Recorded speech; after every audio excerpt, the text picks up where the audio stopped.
What's up everyone, how are you all? Today we are back with another blazing Naruto story. What if Naruto was denied training? So he made every god teach him instead. If you enjoy, then please like, share and do comments. And also check the description box to original creator of this beautiful creation. Ibiki was annoyed as he stalked through the streets of Konoha looking for something to get his mind off the seemingly impossible to break spy that had been brought in yesterday. He had actually had to call in Inoichi. It had been almost a year since that had been necessary. One thing was clear, the Konoha T&I was stagnating and needed new blood. Talented blood. Inoichi was incredible, the best they'd seen in years, but he was retired and preferred to not be called on. He and Anko were pretty good too, but they didn't hold a candle to Inoichi, so he needed to find someone who did. The question was who? Very few ninja had the stomach for T&I work, and there were even fewer ninja he would value enough to try breaking them of their queasiness. Ibiki huffed in frustration. This topic of thought was only further aggravating him. So he shoved aside the annoying thoughts and decided to think of something relaxing. Ibiki came to a stop. What did people do to relax? They counted birds or something, right? Bah, that was weak, and screamed civilian. He'd go to Higurashi's. That place had a great selection of sake and the food wasn't half bad either. So Ibiki turned and made his way toward Higurashi's, wondering if anyone that he knew would be there. Ibiki was about 2 blocks from Higurashi's when he heard angry voices. The yelling sounded like it was coming out of the alley halfway down the block. Being curious, and not having anything better to do, Ibiki went to see what the yelling was for. As he got closer, he started to make out some of the words, "Don't get it, dead." Hearing that, Ibiki quickly, though stealthily, made his way to the corner of the alley and peeked around it. There were 2 ninja, and one of them he didn't recognize, but the other guy was his buddy Shiranui Genma. Genma had his hands fisted in the other guy's shirt and had him shoved up against the wall. The other guy looked like he was trying to be as unthreatening as possible. Ibiki was startled. What the heck had gotten into Genma? He was usually a pretty chill dude, but now here he is attacking a fellow ninja. Just then the other guy started speaking. "Of course I get it, man. You just lost your fiancé, and that sucks hard." Ibiki thought, that explains it. At least Genma didn't lose it enough to attack a civilian. As Ibiki refocused on the argument in front of him, the other guy was still speaking. "But you gotta pull yourself together. You're losing it, dude." "I don't care." Genma screamed. "This is the last straw. I've lost too many. I just wanted to end." Genma's voice broke on the last word. The other guy stared searchingly at Genma for a few seconds, then started speaking in a quiet, serious voice. "So what are gonna do? Go to the Hokage and ask for a suicide mission? Or even better, are you gonna end it yourself? You gonna dishonor your friends by dying like that?" Ibiki blinked in confusion. So did Genma, who articulately replied, "Huh." The other guy rolled his eyes. "Think, idiot. What did your friends die for?" "The village," Genma whispered. "Did they want to die?" The other guy quietly asked. Genma paused. "No. Their names were put on the Kia stone, right?"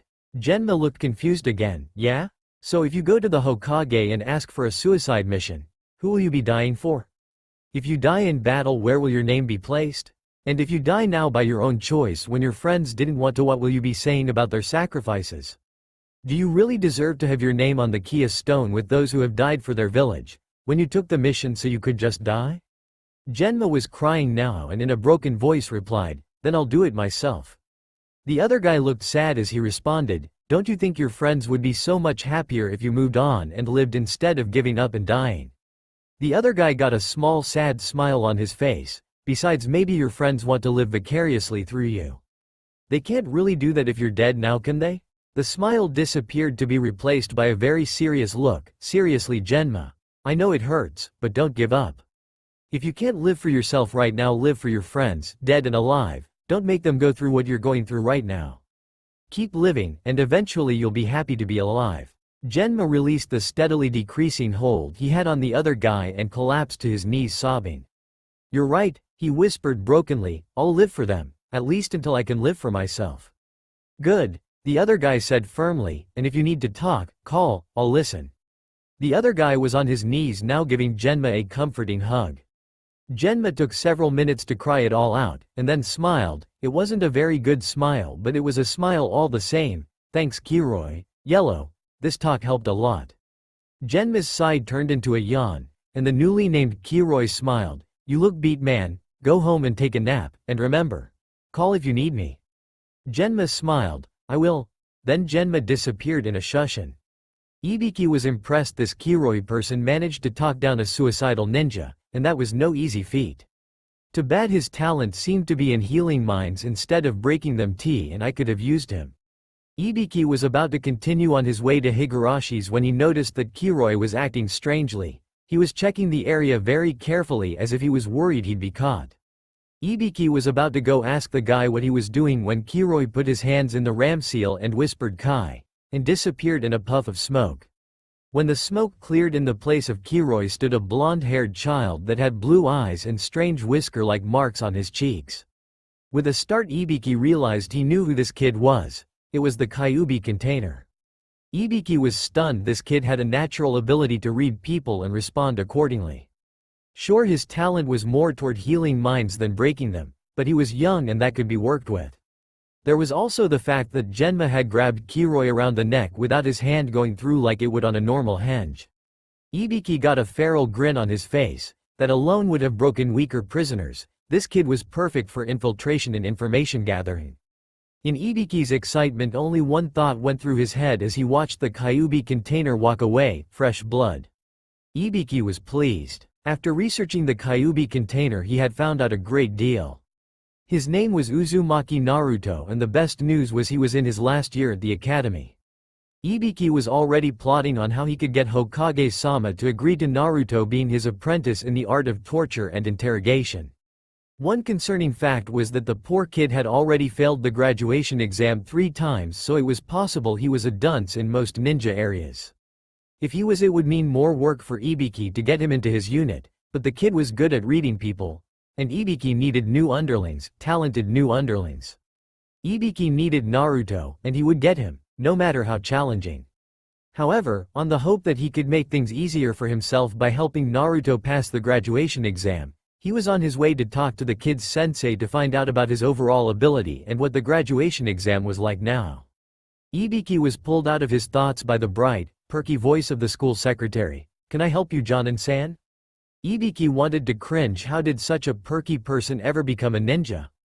However, he let none of what he was thinking show on his face as he shortly replied, "I'm looking for Amino Iruka."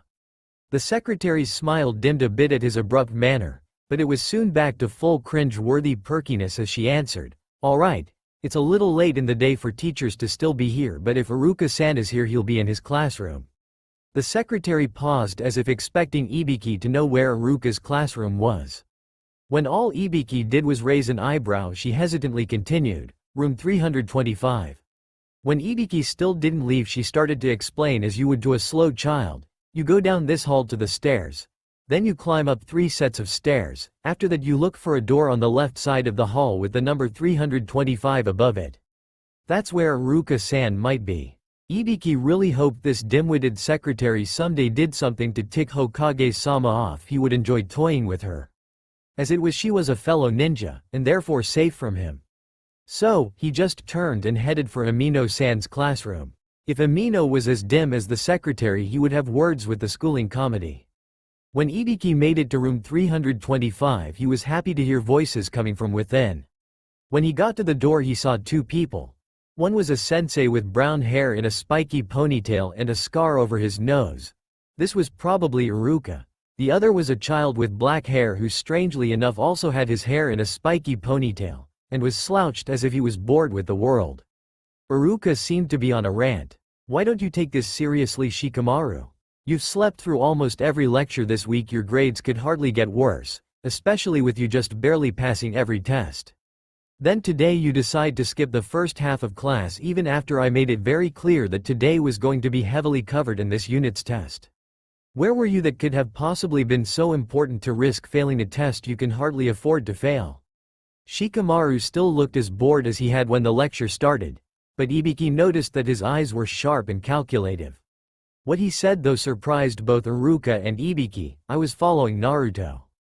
Iruka stared. "What?" Shikamaru sighed and muttered something that sounded strangely like mendoi, troublesome, then repeated, "I was following Naruto. I noticed he wasn't in class today, so I figured he was doing a prank and maybe he'd want some help." Iruka frowned disapprovingly and opened his mouth to, no doubt, start another lecture when Shikamaru spoke first. He didn't do a prank though, he got waylaid by a drunk villager shouting things at him. Then an Anbu showed up and arrested the guy, and took Naruto to see the Hokage. Shikamaru paused and his face took on a considering look. Have you ever noticed just how much the village as a whole seems to hate Naruto? They're always calling him a no-good troublemaker. Heck, I've even heard him called a bakemono, monster, and the fourth's mistake. Shikamaru tilted his head to the side. What does Naruto have to do with the fourth anyway? I mean, the fourth died the night Naruto was born, didn't he? And then there's the way Naruto seems so close to Hokage-sama. What business does a no-name orphan have being friends with the Hokage and guarded by Anbu? Ibiki was tense. This kid was too smart for his own good, and if Iruka didn't get a handle on things he might have to intervene. He hated intervening. He watched as Iruka frantically tried to redirect Shikamaru's train of thought. Shikamaru, we're not here to discuss anything about Naruto, we're here to discuss your lack of focus on school. Shikamaru completely ignored Iruka's attempt to change the subject. Speaking of Naruto's birthday, did you ever realize Naruto was born on the day Kyuubi was killed? Ibiki wanted to tense, but years of hiding his emotions prevented it. Iruka, however, did tense, and Shikamaru noticed it. As his eyes got sharper, you could almost see him coming in for the kill. Ibiki wanted to clench his fist. This kid was definitely too smart, and it was clear Iruka couldn't handle it. He'd had to step in. He moved to step forward, but was too slow to stop Shikamaru from asking one final question. And what about the law that keeps all this secret from us uninformed kids? Iruka gasped. Who told you about that? Shikamaru had a victorious look on his face, and Ibiki didn't know whether to whistle in respect of the kid's ability to bluff, or bang his head on the wall for Iruka falling for it. One thing was for sure though, he had to stop this, now, and make sure the kid got the right truth instead of the wrong one. So Ibiki gained the attention of the occupants of the room by clearing his throat and saying, Amino-san, at least I assume you Amino Iruka. Iruka blinked at the sudden topic change as well as the abrupt appearance of this new person whom he recognized as Ibiki, the head of the T&I department. However, in an effort to save face, he quickly replied, yes, I am Amino Iruka. Ibiki nodded. Good, then back to the previous conversation. You just told the kid about the law. Iruka looked like he wanted to argue, but Ibiki steamrolled right over him. He was bluffing you. He came to you with what little information he had and was trying to get more. He succeeded too. Iruka was probably imagining things, but he could swear that Ibiki almost sounded impressed. Iruka was quickly distracted from that thought when Ibiki continued talking. Now thanks to you, the kid knows for sure there's a secret and will have to be told the rest. Iruka flinched and looked down in embarrassment. How the heck had he managed to let a kid who wasn't even a ninja yet fool him? As Ibiki finished what he was saying, Iruka wished the ground would open up and swallow him. Now Amino, you're going to come with us to see Hokage-sama so he can hear why the kid here has to be told this story by the man responsible, and after we straighten out this mess, you and I are gonna come right back here so I can talk to you about another student of yours. Iruka gulped. It wasn't that Ibiki had said any of that in a particularly threatening way. It's just, this was Ibiki. If Ibiki actually came here to talk to him about a student, it couldn't be good. For him or the student. After saying as much as he would in front of a perceptive brat, Ibiki grabbed both Iruka and Shikamaru, and shushined to the Hokage tower. When they got to the tower, the group proceeded through every checkpoint on the way to the Hokage's office, thanks to Ibiki being there. In fact, the only place they were stopped was at the doors to the Hokage's private office, where two Anbus suddenly became visible. Ibiki calmly told the two Anbu that there had been a code FOX-17, and that he needed to see the Hokage at his earliest convenience. The two Anbu had stiffened when they heard code FOX-17 and looked at the two people with Ibiki. Then one of the Anbu nodded and told Ibiki that he would inform the Hokage. Less than 10 minutes later, the three were shown into the Hokage's office. Sarutobi Hiruzen was a powerful man. In his younger days he was known as the Shinobi no Kami, god of shinobi, and even now he was known as the Professor. He had always been strong or smart enough to achieve his goals. Until now. He was old and his physical power was waning, and while he still had his cleverness, people were less willing to listen to a man that many were trying to pass off as senile. But even as he was steadily losing power, both physically and politically, He had never truly felt weak and powerless until the responsibility of taking care of Naruto fell into his lap. The exhaustion he always felt when situation regarding Naruto came up was back and in some ways stronger than ever. An Anbu had just informed him that a Fox 17 had arisen. A code Fox 17 meant that one of Naruto's peers had discovered his secret. This was the first of Naruto's peers to figure it out, and what was worse was that Naruto himself didn't know the secret yet. Sarutobi let out a sigh as he acknowledged to himself that after this code was resolved he would need to inform Naruto of the Kyuubi. There could be no more delays. The Anbu cleared his throat and once again asked what Sarutobi would like to do about the code. Sarutobi sighed and told the Anbu to show them in. Sarutobi watched as his 3 visitors were shown in. The first was Ibiki. On the outside Ibiki looked as unflappable and intimidating as always, but Sarutobi knew he was annoyed, although strangely, he also seemed to be intrigued.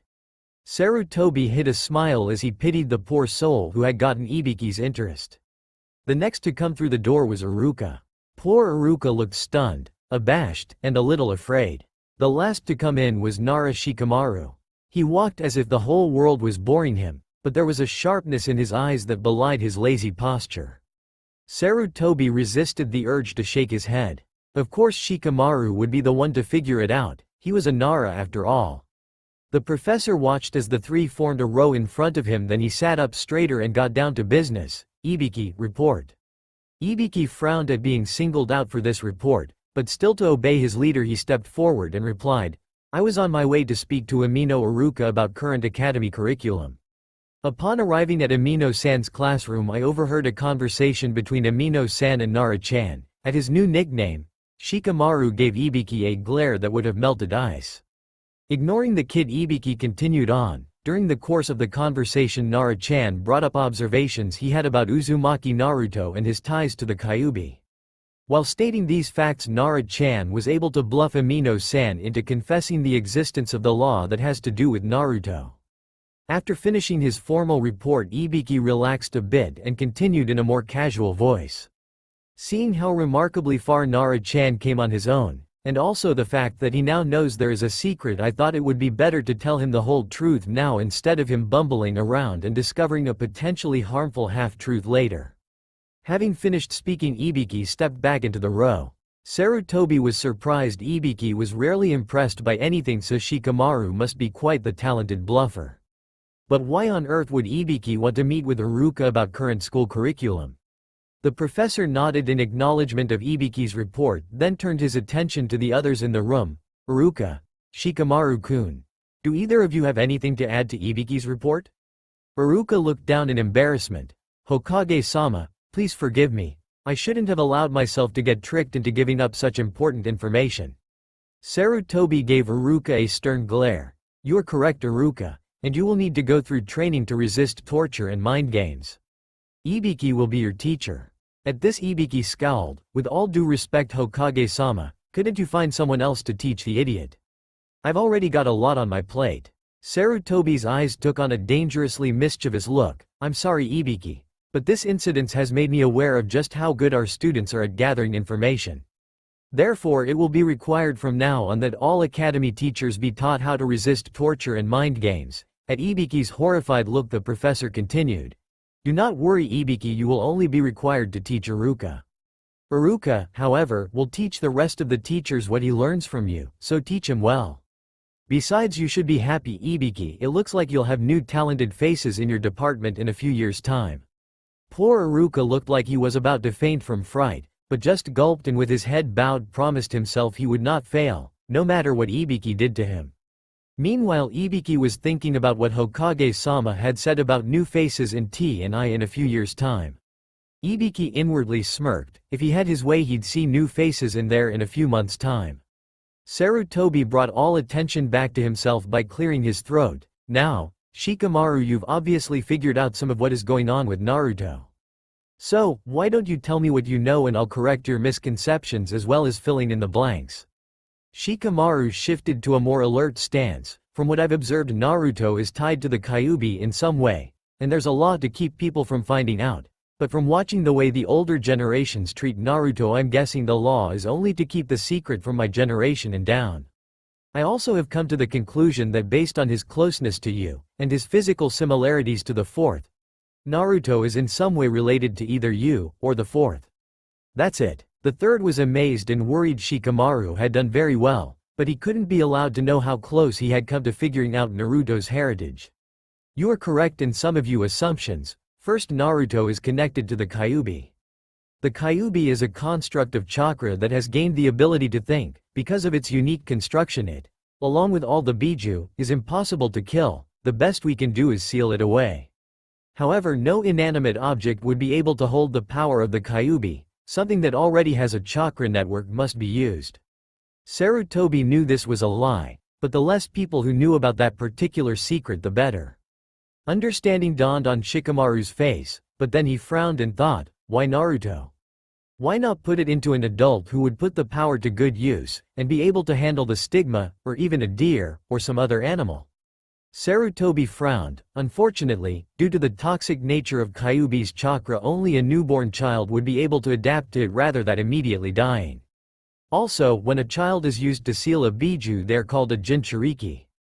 As for sealing any Biju into an animal, it wouldn't work. Too many of an animal's actions depend on instinct, so a Biju would be able to overwhelm the animal's mind, and take control of its body. Sarutobi's face took on a deadly look. Also, Shikamaru, I must warn you, this secret is S-ranked, and no one else in your age group knows this secret. Not even Naruto. If you tell anyone, you will be put to death, as is the case with all S-ranked secrets. Shikamaru gulped. That makes sense. Shikamaru had a hesitant look on his face as he continued, but what about Naruto's family? Is he really an orphan? Sarutobi gave a sad smile. Unfortunately, Naruto truly is an orphan. I keep a close eye on him because he is the Kyuubi Jinchuriki, and I want to do what I can to help him and keep him safe. The third got a sad look on his face. The fourth wanted Naruto to be seen as a hero for holding the Kyuubi back, but the villagers only see him as the Kyuubi reincarnate. Their hatred has ensured a very lonely existence for the boy. The least I can do is allow him to have some small friendship with me. Sarutobi straightened and put an unreadable face on. As for being related to the fourth, well, the fourth was an orphan with no known relatives, and he never told me of any children of his own. There is no possibility of Naruto being related to the fourth. I wish there was. Sarutobi shifted his focus from Shikamaru to the other occupants of the room. Now that this matter is resolved, I need to get back to work. You're all dismissed. The three men saluted to their Hokage and filed out of his office. While Ibiki was leaving, he was pondering on the possibility of there being other talented people readers in Iruka's class. There were already two. What would be the odds of there being one more? Ibiki smirked. That would be something he'd have to look into. In the meantime, Ibiki had a teacher to torture, so he reached out and grabbed the back of Iruka's flak jacket. Where do you think you're going, idiot? I told you I had something to discuss with you. Besides, I've got to train you to not be so gullible. No time like the present to start. With that, Ibiki and Iruka disappeared in a swirl of leaves. There was only a week left until the academy graduation exams, and Ibiki knew that if he wanted to train Naruto and Shikamaru, he needed to make his move now. With that in mind, Ibiki was in the Hokage Tower on his way to convince his village leader that putting two innocent pre-teens into his capable, yet sadistic, hands was a good idea. Ibiki made it into his leader's office with little difficulty. There was a smile on Hokage-sama's face as he greeted Ibiki. "Ah, Ibiki, welcome. As far as I know, you are not looking into anything that would require my immediate attention. So, what is your motivation for visiting me today?" Ibiki straightened and looked the Hokage straight in the eye as he said, "Pending completion of their graduation exam, I would like to take Uzumaki Naruto and Nara Shikamaru as my students." Sarutobi stiffened, narrowed his eyes in anger, and with all the commanding power of the Hokage position behind him said, "No. I will not force two children to lose their innocence in such a way. Their innocence will be lost soon enough, but it will not be through the gruesomeness of torture and interrogation training." Ibiki bowed his head in acknowledgement of his Kage's words, but still resolutely continued, "With all due respect, Hokage-sama, Naruto lost his innocence a long time ago. It's hard to be innocent when you're reminded daily how hated you are." At Ibiki's words, Sarutobi lurched back as if he had been slapped, and Ibiki could see sorrow in his eyes, and then anger. Ibiki knew his last remark had put him on thin ice, but he was determined to get his way, and so, stiffening his will, he continued. Also Hokage-sama, I do not intend to take them anywhere near the interrogation rooms for several months at least. Both Naruto and Shikamaru have bad habits that need to be dealt with. They also need to be taught more about the human mind before they will even be able to understand what's going on in an interrogation. While I know they will still be young, they will at least be losing their innocence at the same time as others genin begin to lose theirs. Quote, Ibiki paused as he contemplated the best way to bring the Hokage around to his view, and in the end decided brutally honest was the way to go. I am not asking to train these two now because I enjoy the thought of removing their innocence. The fact is, T&I is in desperate need of skilled interrogators. Out of all the interrogators only Anko and myself have the skill required to break harder prisoners. Anko and I get swamped on a daily basis, and it's becoming more common for me to call in the services of Inoichi because I just don't have the time to break the prisoners. Naruto and Shikamaru are naturals at reading people and getting information. If I can teach them how to use their natural talents, I believe they could surpass Inoichi in skill. I don't want to bring them in this early Hokage-sama, but I need them, and the sooner I get them the sooner they can lighten the load at T&I. I know you want to protect their innocence, but is the innocence of two children worth the chance of being too late to use vital information because we didn't have a chance to get to a knowledgeable prisoner sooner? Sarutobi leaned back in his chair with a thoughtful look on his face. After several minutes of thought he frowned and brought his attention back to Ibiki. Your thoughts have merit, so I will give you a chance. Ibiki relaxed slightly and a small satisfied smirk came to his face, at least until the Hokage continued. However, because I still do not believe this is a good idea, I am adding certain conditions. First, you must convince Iruka that this is a good idea. Also, since you will be replacing a Jonin sensei, you must convince one of the sensei to give up their teaching position. That sensei cannot under any circumstances be Kakashi. Finally, Iruka anticipates 9 graduating genin this year. So, in order to keep the teams even you must choose one of the graduating Kunoichi to be on your team. Ibiki frowned at the last condition. Kunoichi aren't usually cut out for tea and I work Hokage-sama. Sarutobi smiled, that will remain a condition. Consider it a challenge to prove just how much you want this team. While being less than pleased about the final condition, Ibiki was still grateful to the Hokage for the chance, and was determined to succeed. So, with a final bow, Ibiki prepared to leave with a, by your leave sir? At the Hokage's nod Ibiki exited the room, and decided to go convince Iruka first. After all, he would probably be the most difficult to convince. Besides, he had the class list, and Ibiki needed to find a Kunoichi. At that thought Ibiki paused and glanced at a nearby clock which read 12:03 p.m. Perfect, Ibiki thought. Iruka's little students probably just got out for lunch. If I go now I should be able to observe the future Kunoichi. Hopefully there will be a girl as talented as Naruto and Shikamaru are. So with a swirl of leaves Ibiki disappeared from the Hokage Tower and appeared at the edge of the academy playground, already searching among Iruka's students for any talented Kunoichi. Ibiki was disappointed. He had been studying the potential Kunoichi in Iruka's class for almost a half hour. Out of all of them it looked like only 3 of them had the skills necessary to pass the exam. Out of those 3 one was so painfully shy it was a puzzle as to why she wanted to be a Kunoichi in the first place. Another of the 3 was Inoichi's daughter, and therefore off limits. No doubt Inoichi would want to teach his daughter about information gathering himself. The last of the 3 was a pathetic pink-haired girl. By her looks, this was probably Haruno Sakura. She was a rabid Sasuke fanatic, and didn't look like she had the body of a Kunoichi. Just like Iruka had described her. The only good thing he could think of about her was that if she had no skill he could make her into whatever he wanted her to be. A commotion near where he was hiding pulled him out of his thoughts. He saw Naruto and Sakura in a loud discussion. Come on Sakura, Naruto said in a loud whiny voice, all I'm asking for is one date.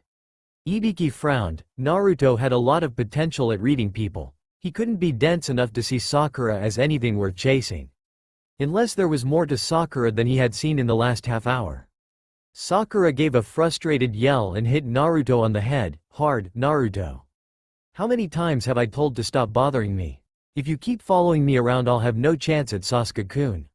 Sakura hit Naruto again. If you ask me one more time I'm gonna hog tie you, smear you with honey, and leave you on top of an anthill. Naruto gulped, pouted and then said in a wheedly voice, "Ah Sakura, why'd you need to be so mean to me?"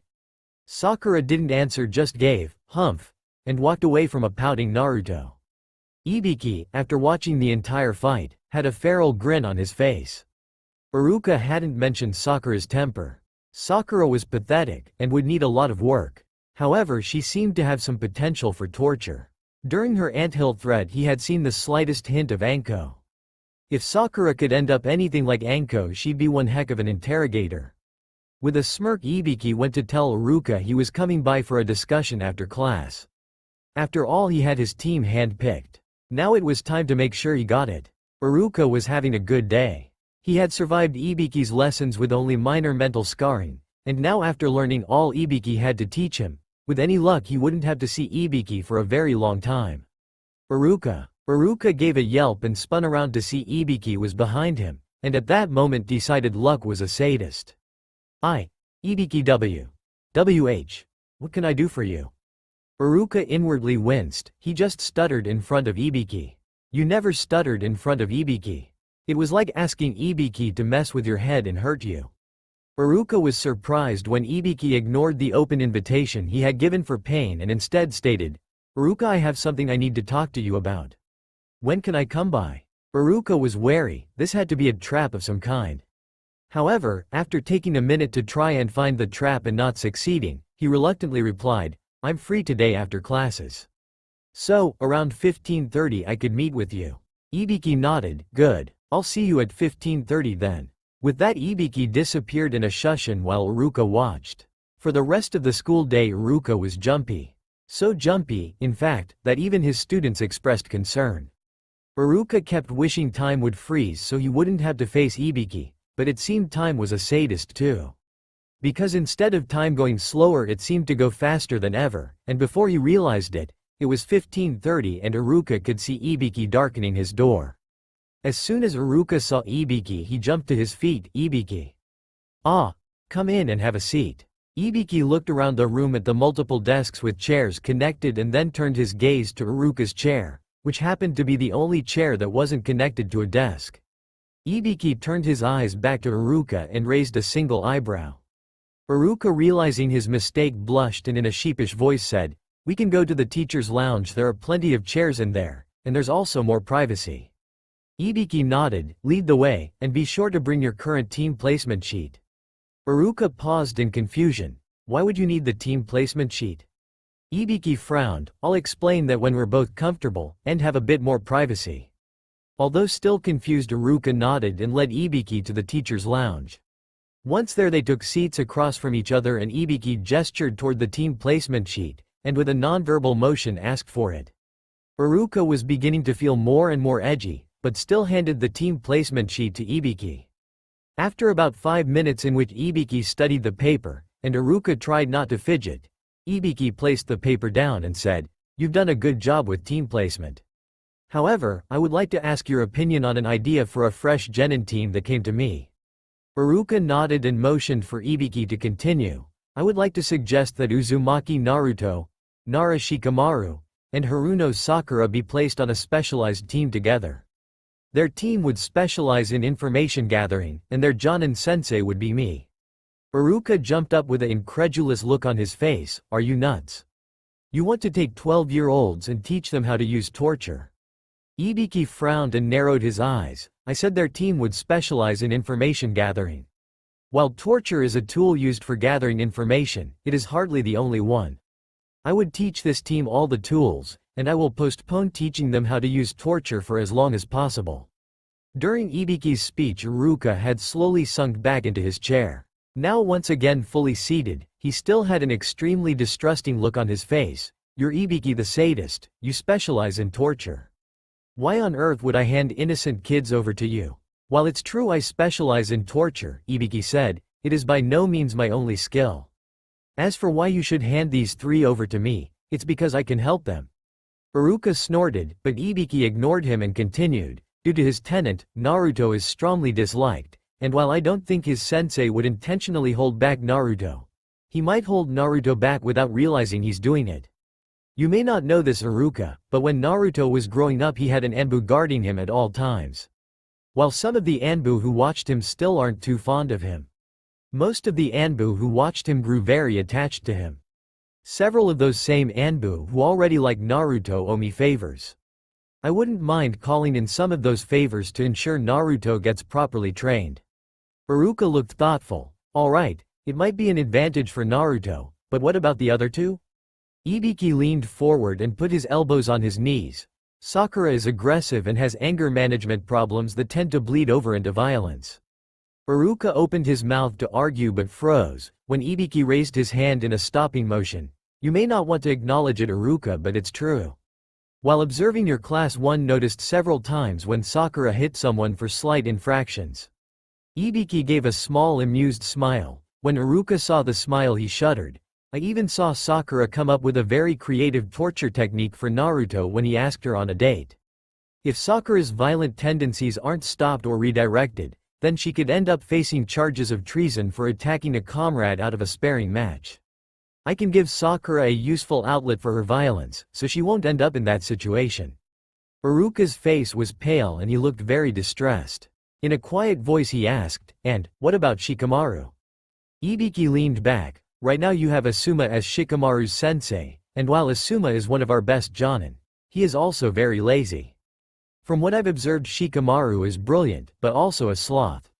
If you put Shikamaru with Asuma, I guarantee Shikamaru will never reach his full potential. With me he will not only become an excellent strategist, I will teach him how to read his opponent, so that he will be very accurate in reading an enemy's strategy. He will also learn the value of working hard when on duty. While I realize my argument for helping Shikamaru isn't very convincing, keep in mind this team comes as a package deal. I can't help Naruto or Sakura if I can't help Shikamaru too. Iruka had a bit of a dazed look on his face, but as the minutes passed the dazed look faded to be replaced with one of understanding. I agree with you, and I'll support you in getting this team. I just hope these three can forgive me for putting them with you. Ibiki nodded. Your support is welcome. Now if you'll excuse me, I need to go convince Asuma that he doesn't really want to be a sensei. Iruka waved to Ibiki as he walked out the door. Asuma was having a terrible day. This morning he got stood up for the breakfast date he'd finally convinced Kurenai to have with him. Then he got into an argument with his old man the Hokage over whether or not he'd be taking on a genin team. Of course his dad won. You don't just say no to your commander-in-chief, but that didn't stop Asuma from trying. What did he want with a genin team? They'd probably all be hyperactive go-getters who wouldn't give him any chances to relax. Yes, Asuma was at his limit. He prayed no other bad news would come his way today, or he would blow a gasket. Asuma looked up from his sulking to scan the street for a good place to eat. As he looked, he saw Ibiki trying to get his attention and moved toward him. When Asuma got to Ibiki he nodded in greeting. Ibiki, how are you today? Ibiki nodded in return. I'm doing well, Asuma, but I have something of relative importance to discuss with you. Since it's about noon, how about treat you to lunch, and we can discuss it while we're eating? Asuma frowned and a wary look crossed his face. Is this bad news? Because with the day I've had so far today, if it is, I don't want to hear it. With this news it depends on your point of view. Ibiki stated, it could either be really good, or really bad news. To find out which you're just going to have to take a chance. I'd rather discuss this matter when we're both comfortable, since I don't know how long it's going to take. Asuma slouched in relative defeat. A chance of good news, huh?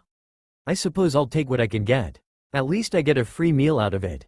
Lead on Ibiki. Ibiki gave a firm nod. Good.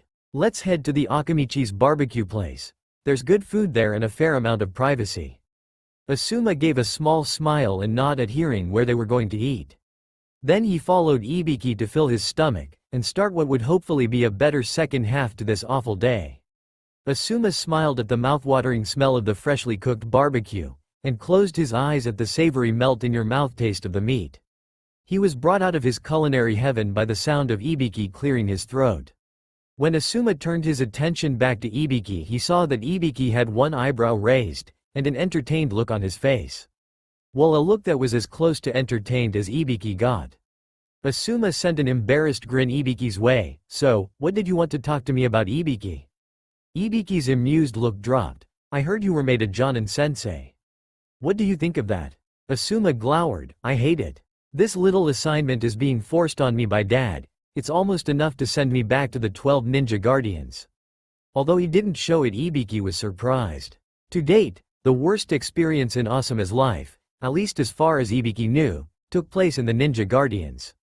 That Asuma was tempted to go back to that nightmare to escape being a Jonin-sensei was encouraging. So Ibiki smiled. Well then, how would you like a chance to get out of being a sensei? Asuma straightened and fixed Ibiki with an intense stare. How? What would I need to do? Ibiki paused to consider the best way to go about telling Asuma his plan. You would need to support my idea. Asuma's face took on a confused look. What idea? Ibiki looked Asuma straight in the eye as he said, I want to have Uzumaki Naruto, Nara Shikamaru, and Haruno Sakura placed together as a team that would specialize in information gathering. I would be their Jonin-sensei. Asuma looked stunned, and then as the idea of straight-laced, perfectly ordered Ibiki trying to control 3 green broths hit his brain. He couldn't help but laugh. Several diners stared at Asuma's loud laugh. Ibiki, however, didn't find Asuma's mirth amusing, and said in a dangerous growl, What's wrong with my idea? Asuma felt a cold chill seep into his body, and didn't find it hard at all to suppress his laughter. I'm sorry, Ibiki. I just can't picture you as a teacher, especially not for Green Genin. Ibiki's scowl lightened by a small amount. I won't deny they're green, but they also all showed significant talent for T&I work. I can help each one of them reach their full potential. Besides Asuma, you should remember that by supporting my idea, you get out of being a sensei. Asuma sat back and gave Ibiki a serious searching look. Do you really think you can do this, Ibiki? Can you teach raw genin, and do it without completely breaking them? Ibiki sat to his full height and looked Asuma straight in the eye as he said, Yes. I can teach them, and I can make them the best. Asuma just stared at Ibiki for a so seconds, and then smiled, You can, and I'll support you. If Ibiki were a less controlled man, he would have grinned at his success in gaining the team he wanted. Instead, he just relaxed and enjoyed his meal. Mizuki hated his job. He was watching a bunch of no-talent brats stumble through his lessons while acting as if they actually knew what they were doing. But the worst part of his job was the Kyuubi brat. Why would that old incompetent of a Hokage actually think teaching the Kyuubi how to be a ninja would be a good idea? Mizuki smirked. If that idiot Hokage wants the Kyuubi trained, I should train him well. Orochimaru-sama would be happy if that monster destroyed Konoha. But I would never teach a monster. Mizuki focused on Naruto. Better to use the monster and then destroy him. Mizuki was brought out of his thoughts as the last bell of the class went off. After looking at the clock, he realized he was late for his meeting, and rushed as quickly as he could towards the meeting place. In his haste, he never noticed the small bird following him. Naruto had a reputation for being thick-headed, but he knew something was wrong when Mizuki looked at him in that way. That look had murder in it, he knew. Only old drunks who wanted a piece of him gave looks that violent. Yes, Naruto knew Mizuki was up to something, and he was going to make sure Mizuki failed in whatever plan he was forming. The only way to do that was to know what it was. So, after class, Naruto hid in an empty classroom, and transformed into a bird as he watched Mizuki race by. Naruto followed Mizuki to an old abandoned shack in the forest on the edge of Konoha's border. When he got there, he saw an older teenager with straight white hair and 2 red dots just above the space between his eyebrows. This teen was frowning at Mizuki as Mizuki calmly came forward with a confident smirk on his face. So, who are you? I thought I'd be giving my report to Sakin and Yukon like normal. The teen glared at Mizuki and replied, I am Kimimaru, leader of the Sound 5. Orochimaru-sama is unhappy with your work. He has sent me to ensure you agree to your new mission. For the first time, Mizuki looked worried. I'm assuming I die if I don't agree, so, what's the mission? Kimimaru had a dangerous glint in his eye as he said, You are correct, if you do not agree to this mission you will die. However, you'll die if you fail the mission as well. Don't worry though, if you succeed you will be amply rewarded. By the look of Mizuki's face, he was getting impatient. Get on with it, kid. What's the mission? Before Naruto could blink, Kimimaru had Mizuki up against the wall of the shack by his throat. Do not call me so informally, Kimimaru hissed. I am Orochimaru's third in command. Never again forget that I outrank you. Now your mission is to leave Konoha. But you had better come to Auto, Sound, with the forbidden scroll of seals and don't allow yourself to be followed or you will be killed." Mizuki paled in terror. "Are you kidding? The forbidden scroll? I might as well go and tell the Hokage I'm a traitor now." Kimimaru gave an amused smirk. "Feel free to do so, but remember, without that scroll you will become one of my master's experiments. So, either succeed, or die here. It will be faster and less painful than giving yourself to Orochimaru-sama." With his message given, Kimimaru let go of Mizuki's throat and prepared to leave. Mizuki got a desperate look on his face as he shouted, "Wait! Before you go, tell me, does Orochimaru-sama have any plans for the Kyuubi brat?" At Mizuki's shout, Kimimaru paused. "No, the Kyuubi Jinchuriki is of no interest to my master." With that stated, Kimimaru disappeared. Soon after, Mizuki left as well, leaving Naruto alone in the clearing. After both enemies were gone, Naruto flew down to the center of the clearing and undid his transformation. Naruto had been right, Mizuki did have a plan, and it included him. That thought caused Naruto's thoughts to take him back to when Hokage Jiji had told him about the Kyuubi being sealed inside him. That had been an awful day. Naruto shook his head, but now was not the time to think about it. Mizuki had a plan to get the forbidden scroll, and it included him. Now Naruto needed to figure out how he was going to stop Mizuki. With a frown, Naruto turned and began his walk home. Tomorrow was the graduation exam after all, he needed to be ready. Naruto watched as his classmates filtered into the room, and took their usual seats. It was easy to tell that the other students were nervous. It was no surprise really, they all were about to take the test that would start their career. Naruto narrowed his eyes as Mizuki walked in with Iruka. Iruka cleared his throat to get the class's attention, and all the students focused their attention on him. "All right class, it's time to start the Genin exam." As Mizuki passes the written tests around, I'll explain the rules of this exam. First, if you're going to cheat, don't get caught. Getting caught will mean immediate failure. This exam will have 5 parts in the areas of book knowledge, weapons, taijutsu, ninjutsu, and genjutsu. You must pass at least 3 portions of the test to become a ninja. Now, it appears all the tests have been passed out, so you may begin. Naruto turned over his test and began to read question 1. His face took on a look of confusion as he looked at the question. "That's weird, these questions are way too hard for an academy student. I don't even think Sakura could answer these."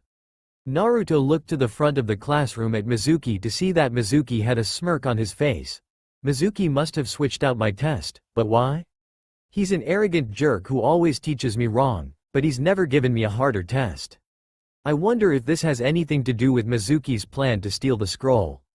Naruto narrowed his eyes in thought. "It might. I'll play along and see what happens. It's not like I could pass this test anyway. But I wonder if Mizuki will sabotage the others." Naruto had a fun time watching to see all the ways Mizuki tried to sabotage his test. He was working way too hard for this to just be malicious, so this must be part of his plan. Naruto was pretty sure he was right, so he was going to purposely fail. Naruto had been right. After failing the test, Mizuki had come to him and made up some idiotic story about being able to retest to become a genin by stealing the forbidden scroll and learning a jutsu from inside it. It was obviously a lie, but it gave a great opportunity for Naruto to check out some powerful jutsus. He just hoped he could get away with it. Now Naruto was sneaking through the streets of Konoha on his way to the Hokage Tower. He froze a block away from the Hokage Tower as he heard another patrol pass by.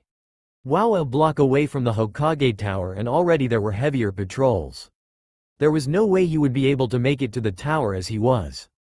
Naruto sat down in the shadow he was in and thought about what he could do to improve his chances of succeeding on this quasi-mission. After about 5 minutes of thought, Naruto got a smile on his face and bounced up while putting his hands in the ram sign. If he couldn't make it as a human, he would have to go in as something else. With that, Naruto disappeared in a puff of smoke, and moments later a rat jumped out of the cloud and headed for the Hokage Tower.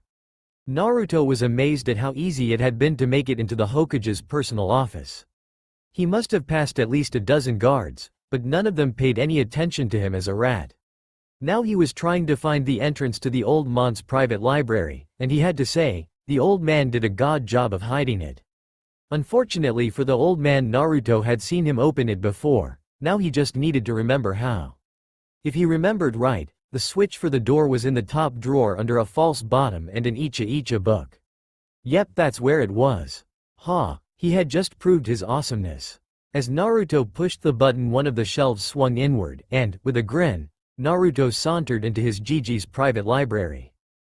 Naruto was getting worried. He'd been in Gigi's private library for almost 15 minutes and still hadn't found the scroll. Who knew Gigi's library was so huge? Still, there was a lot of cool stuff in here, even old highly classified mission reports. Naruto would love to sit down and read those, and if he weren't in a rush he probably would, but for now, where the heck was that scroll? Finally Naruto found it on the wall next to what had to be the coolest document in the entire library, the Fourth's Will. Oh, if only he had more time. It would be awesome to read the Fourth's Will, but his time was running out, so Naruto just grabbed the forbidden scroll and ran out, shutting the library door behind him. Now that Naruto was in the Hokage's personal office, he would try to escape out the window. Just as he was about to open the window, he heard a voice behind him. Naruto? Naruto spun around to see Hokage Gigi standing there with a look on his face that was quickly turning from confusion to disappointment. No doubt his Gigi had figured out what he was doing. The look of disappointment on his Gigi's face was almost enough to make him stop, but this might be his only chance to see these moves for a long time, and they could give him a badly needed edge against his better educated age mates. He also needed to make it seem like this was all part of some test without making it obvious. So, thinking quickly, Naruto put his hands in the ram seal and started his transformation while shouting, "Sorry Gigi. But I gotta pass this test." With that, Naruto transformed into a bird and flew out the window. The Hokage rushed to the window, but Naruto had already disappeared, taking the forbidden scroll of seals with him. Sarutobi felt fear as he called for his Anbu to gather all on-duty shinobi to the front of the tower. Naruto could not be allowed to finish reading that scroll. If he did, he would know the formula for the Shiki Fuin. Who knows what Naruto would do with knowledge of the seal that holds the Kyuubi back. Determined to catch Naruto before he could do real damage, he went to inform his subordinates of Naruto's theft and inform them of their mission to, gently, capture Naruto. As Naruto flew away from the Hokage tower, he felt bad for doing that to Gigi, but he needed this, and besides he really couldn't think about this right now. He was sure all sorts of shinobi were looking for him, and he still had one more stop to make before he left town. With that, the bird disappeared to be replaced by Mizuki running down the road. Mizuki came to a breathless stop in front of Iruka's door and urgently knocked. A confused and slightly irritated Iruka opened his door. "Mizuki? What the heck are you doing here so late at night?" Mizuki, after catching his breath, said, "Iruka, it's Naruto. He's stolen the forbidden scroll. Come quick, you were always the best at catching him after his pranks, we need your help." When Iruka heard what Naruto had done, he went white as a sheet, then gave a determined nod. "Alright, let's go. The sooner we find Naruto, the less trouble he'll be in." Mizuki nodded. "I agree, but let's split up. We'll have a better chance of finding Naruto that way." Iruka gave a small stressed smile. "Alright Mizuki, I'll see you later then." With that, Iruka went running down the road in search of his wayward student. Mizuki watched as Iruka disappeared down the street before he vanished in a puff of smoke to be replaced by a frowning Naruto. This whole thing was making Naruto feel more and more guilty, first his Gigi's disappointment and now Iruka's worry. He was hurting the people closest to him, and it was awful. But it was too late to stop now. He had to get Mizuki to prove his guilt or Naruto would take the fall. So, Naruto once again pushed his guilt to the back of his mind and rushed off to the drop zone. Hopefully Iruka would be able to find him before Mizuki did, or there would be no one to hear Mizuki's confession. Iruka was frantic. He'd been searching for Naruto for hours with no sign, and he wasn't the only one searching. There were a lot of angry shinobi looking for Naruto too. Iruka hoped he was okay. Iruka had started searching the forest after an hour in the city yielded no results. He was about to give up and go to a different section of the forest when he heard voices coming from the west. So, Iruka went to go investigate. When Iruka found the sources of the voices, he was surprised to see Naruto standing on the ground and staring angrily at Mizuki, who was standing on a tree limb talking to Naruto. "Do you know why you're hated? Why'll be praised as a hero for bringing in your lifeless corpse?" Iruka stiffened. What was Mizuki doing threatening to kill a child, and from the looks of it also getting close to breaking an S-class law? Naruto frowned in suspicion. No. Why am I hated? Mizuki gave a malevolent smirk. The fourth sealed the Kyuubi into you the night you were born. Naruto looked stunned and confused. Mizuki gave a grunt of frustration. Don't you get it? You are the nine-tailed fox.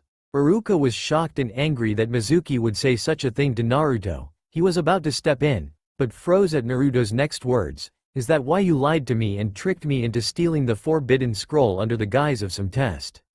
Mizuki smiled. Of course, I can leave now and all the blame will fall on you. They'll even blame you for my death by the time I finish doctoring this scene. They won't even be sad that you're dead. Not even your precious Iruka, or dear Hokage. Yes, ensuring that you failed your genin exam so I could frame you was the best idea I've ever had. Iruka was raging. How dare Mizuki say those things to Naruto? And how could he be all right with rigging the genin exams? Iruka was going to go and beat the crap out of Mizuki, but he was once again interrupted from his plans as the angry Naruto disappeared in a puff of smoke to be replaced by a tall blonde-haired blue-eyed man who looked just as angry as Naruto had. A startled Mizuki asked, "Who are you?" The unknown man said in a voice of tightly suppressed anger, "I am Kiroi, a friend of Naruto's. You aren't nearly as clever as you think you are. Naruto was suspicious of you when you told him of the retake test. When he saw the Hokage's surprise at Naruto being in his personal library, he knew something was wrong. So, he came to me for help in proving that this was a trap. I'm glad he did. Now you have not only illegally used your authority as a teacher. You have broken an S-ranked law. For that you are under arrest to be executed at Hokage-sama's convenience." Mizuki looked frightened. "No. I will not go to my death." With that he took off running. Unfortunately, he chose to run right towards Iruka's hiding place. Moments later he was kissing the ground with Iruka holding him in a stranglehold. Iruka whispered in Mizuki's ear, "I have never before been as tempted to kill someone as I am with you. How dare you try to say and do those things to Naruto? I will be happy to report everything you have said tonight to Hokage-sama, and I will enjoy knowing of your punishment." With that Iruka knocked Mizuki out and turned toward Kiroi, only to find that Kiroi was gone, leaving the forbidden scroll and a note behind. Iruka picked up the note and read, "Iruka, thank you for knocking out Mizuki.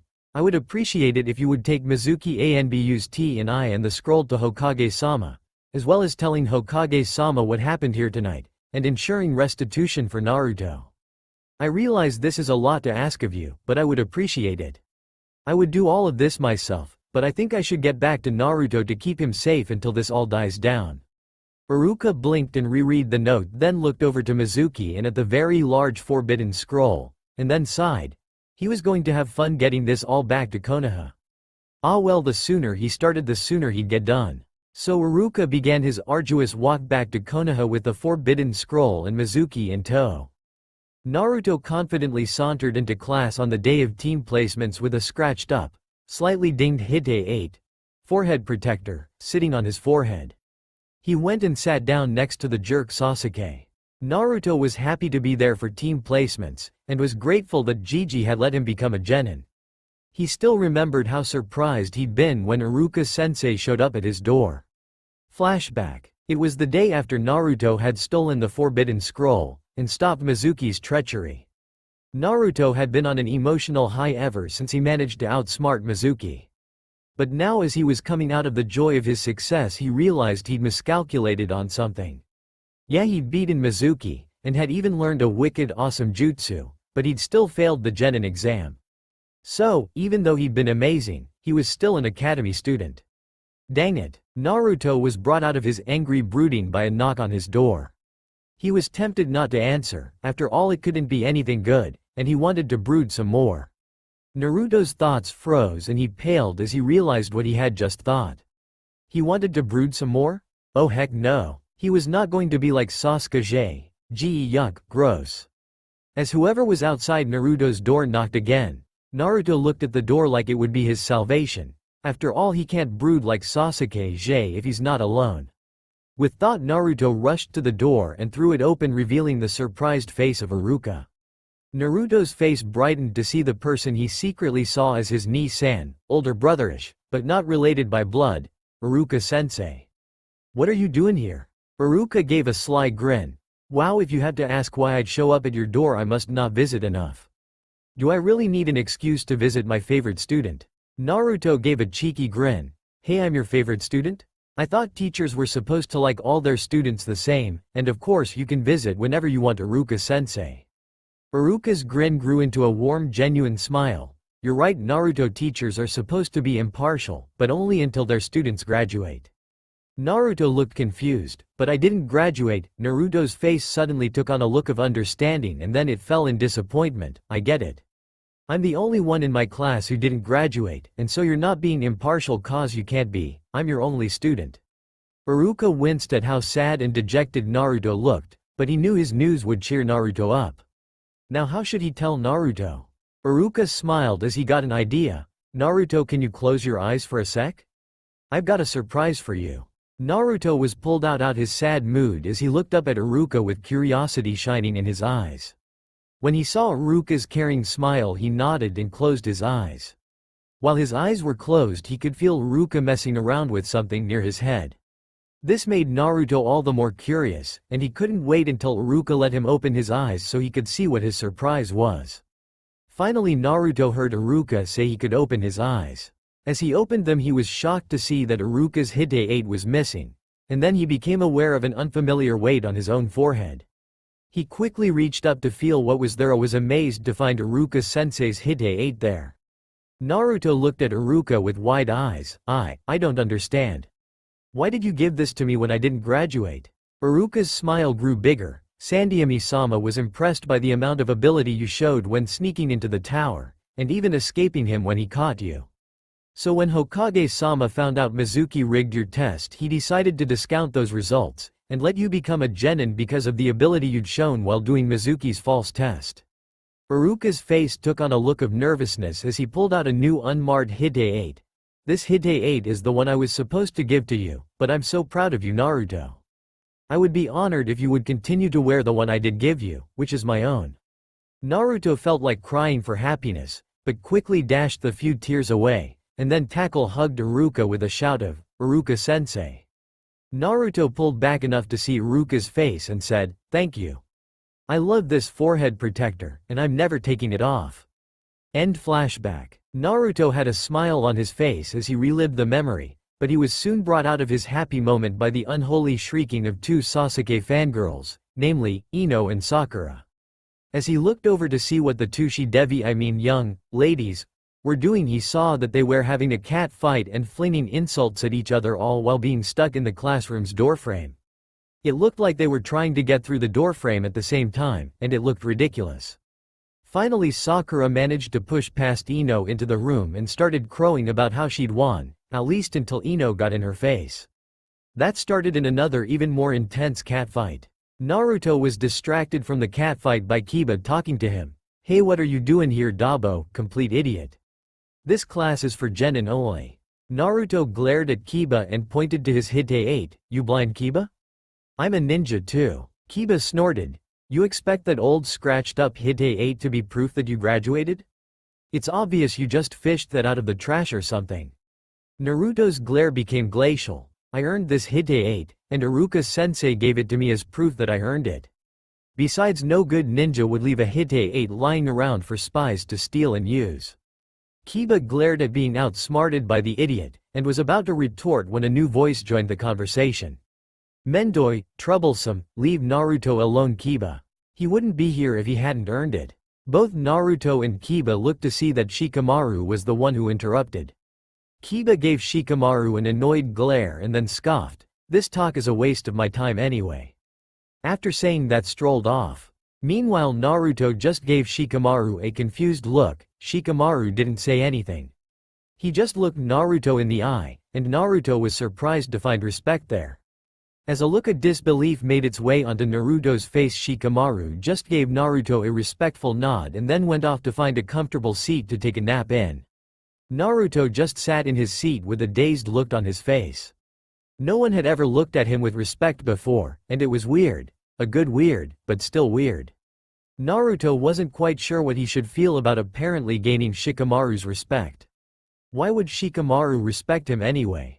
A rather painful fist to the head brought Naruto out of his thoughts. He turned an annoyed glare onto the person who hit him only to find out that the culprit was Sakura. Immediately the look changed from annoyed to that of a kicked puppy. "Ah, Sakura, what was that for?" Naruto said in a whiny voice. Sakura hit Naruto on the head again. "Naruto, you're taking up the only seat next to Sasuke-kun. Now move so I can sit there." At this, Ino decided to bet into the conversation. "No way are you sitting next to Sasuke-kun, forehead. That seat's reserved for me." Sakura whirled around ready to retort when 5 more girls butted in and staked their claim to Naruto's already clearly claimed seat. Within a few minutes there were at least 15 girls around Naruto's seat, all fighting to see who would get to sit next to Sasuke. Naruto knew he was only safe until one of the girls came out on top, so he prudently decided to move seats before they all decided to attack him. With a glare at Sasuke Teiko, "Stupid jerk," Naruto snuck past the rabid fangirls and went to go sit by Shino. The girls' fight, which had become another catfight, was brought to an abrupt halt as Iruka came into the classroom and yelled for all of them to settle down and get into seats. Sakura hurried and stole the seat next to Sasuke while all the other girls found seats, but not before giving Sakura an evil glare for winning. After everyone was seated and paying attention to Iruka, he cleared his throat and began his final lecture. "You're here because you are now ninja of Konoha." Iruka paused and a smile made its way onto his face. "Congratulations, I'm proud of all of you. However, before I can let you out into the world as ninja, I need to make sure you remember that as ninja, every act you make reflects on Konoha. So, make sure you only do things that will make Konoha proud." Iruka again paused and looked like he was deciding how to phrase what he was going to say next. With a serious face he continued. "Also, your lives just got a lot more dangerous. Those of you who slacked at the academy because you could get away with it." At that comment Iruka looked straight at Shikamaru. "Can't do that anymore. All of you need to take training, missions, and everything else about ninja life as seriously as you can. If you don't, you'll probably die." Iruka's speech made several of the once confident genin look nervous. The rest pushed aside Iruka's sound advice.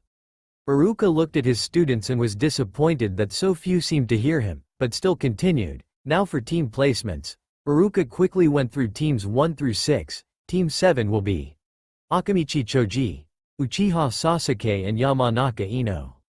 Your Jonin sensei will be Hitaki Kakashi. As Ino heard she would be on Sasuke's team, she gave a shout of joy and rubbed it in Sakura's face while Sakura was wailing in despair. Iruka shouted for silence and once it was had, continued. Team 8 will be Aburame Shino, Hyuga Hinata and Inazuka Kiba. Your Jonin sensei will be Yuhi Kurenai. Team 9 is still active from last year. And finally Team 10 will be Haruno Sakura, Nara Shikamaru and Uzumaki Naruto. Your Jonin sensei will be Morino Ibiki. Iruka had a strange look in his eyes as he read off Team 10.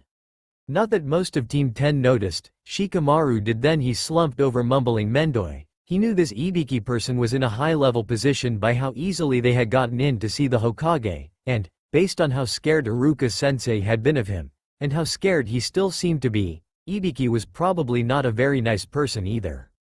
Naruto was dancing around celebrating his fate, and Sakura was bemoaning hers. So, because of their distraction, 2 of the 3 missed Iruka's look, which could have been a very useful warning. Iruka finished off his speech by stating that they would have an hour to eat lunch before their Jonin sensei would arrive. He then dismissed the students. All the students started talking about their new teams, and moving to find their new teammates to get to know them better if they didn't know them well already. Shikamaru was beginning to wonder if becoming a shinobi was a good idea. During lunch he wanted to relax, but Naruto refused to leave him alone. He thought Naruto was a pretty okay guy. Ever since Shikamaru had learned about the Kyuubi, he'd paid more attention to his blonde classmate, and he had noticed how crappy Naruto's life had been. Shikamaru had to give Naruto props for still being sane, and really Shikamaru had a lot of respect for Naruto. However, that did not change the fact that Naruto was loud and unrelaxing, and all Shikamaru wanted to do was relax. Yeah, it was just his luck that out of a class with 27 students he got put on a team with 2 out of 4 of the loudest. All the students started to head back into class as the end of lunch bell rang, and Shikamaru followed while ignoring Naruto's nattering in his ear. As Shikamaru walked into class he noticed that a Jonin sensei was already there. The Jonin was a big man with a scarred face that looked like it was permanently set in a glower. Shikamaru knew this man was Ibiki, his sensei. He noticed that almost all the students looked intimidated and he didn't blame them. Ibiki or Ibiki sensei he supposed did look like a rather scary man, and him being Shikamaru's sensei was yet another reason to wonder if it was really a good idea to become a ninja. After all the students had taken their seats, Ibiki cleared his throat. Team 10, meet me at training ground 5 in 10 minutes. If you're not there in time you'll be back in here as a student. After he said that, Ibiki turned and walked out of the room. Shikamaru saw Naruto jump up and start to run out the door, but when Naruto realized that both he and Sakura weren't following, he ran back up to Shikamaru. Come on Shikamaru. If we don't hurry we're gonna be students again. Shikamaru studied Naruto for a minute then looked away. Sounds good to me. I can already tell that this stinks of trouble. Naruto's jaw dropped in shock and then he got an angry look on his face. No way are you copping out on this Shikamaru Guzu. Shikamaru lazy. I worked hard to become a genin, so if you think I'll just let you be lazy and mess up both our chances, you have another thing coming. If you think it's too Mendoi to go to the training ground, keep in mind that by not going you'll force me to make you my main prank victim for at least a year. Shikamaru stared at Naruto and weighed the pros and cons over staying or going. Ibiki looked mean and appeared to command fear from the upper ranks. The genius really didn't want to see what kind of training this guy would give them. On the other hand, Naruto was really good at being annoying.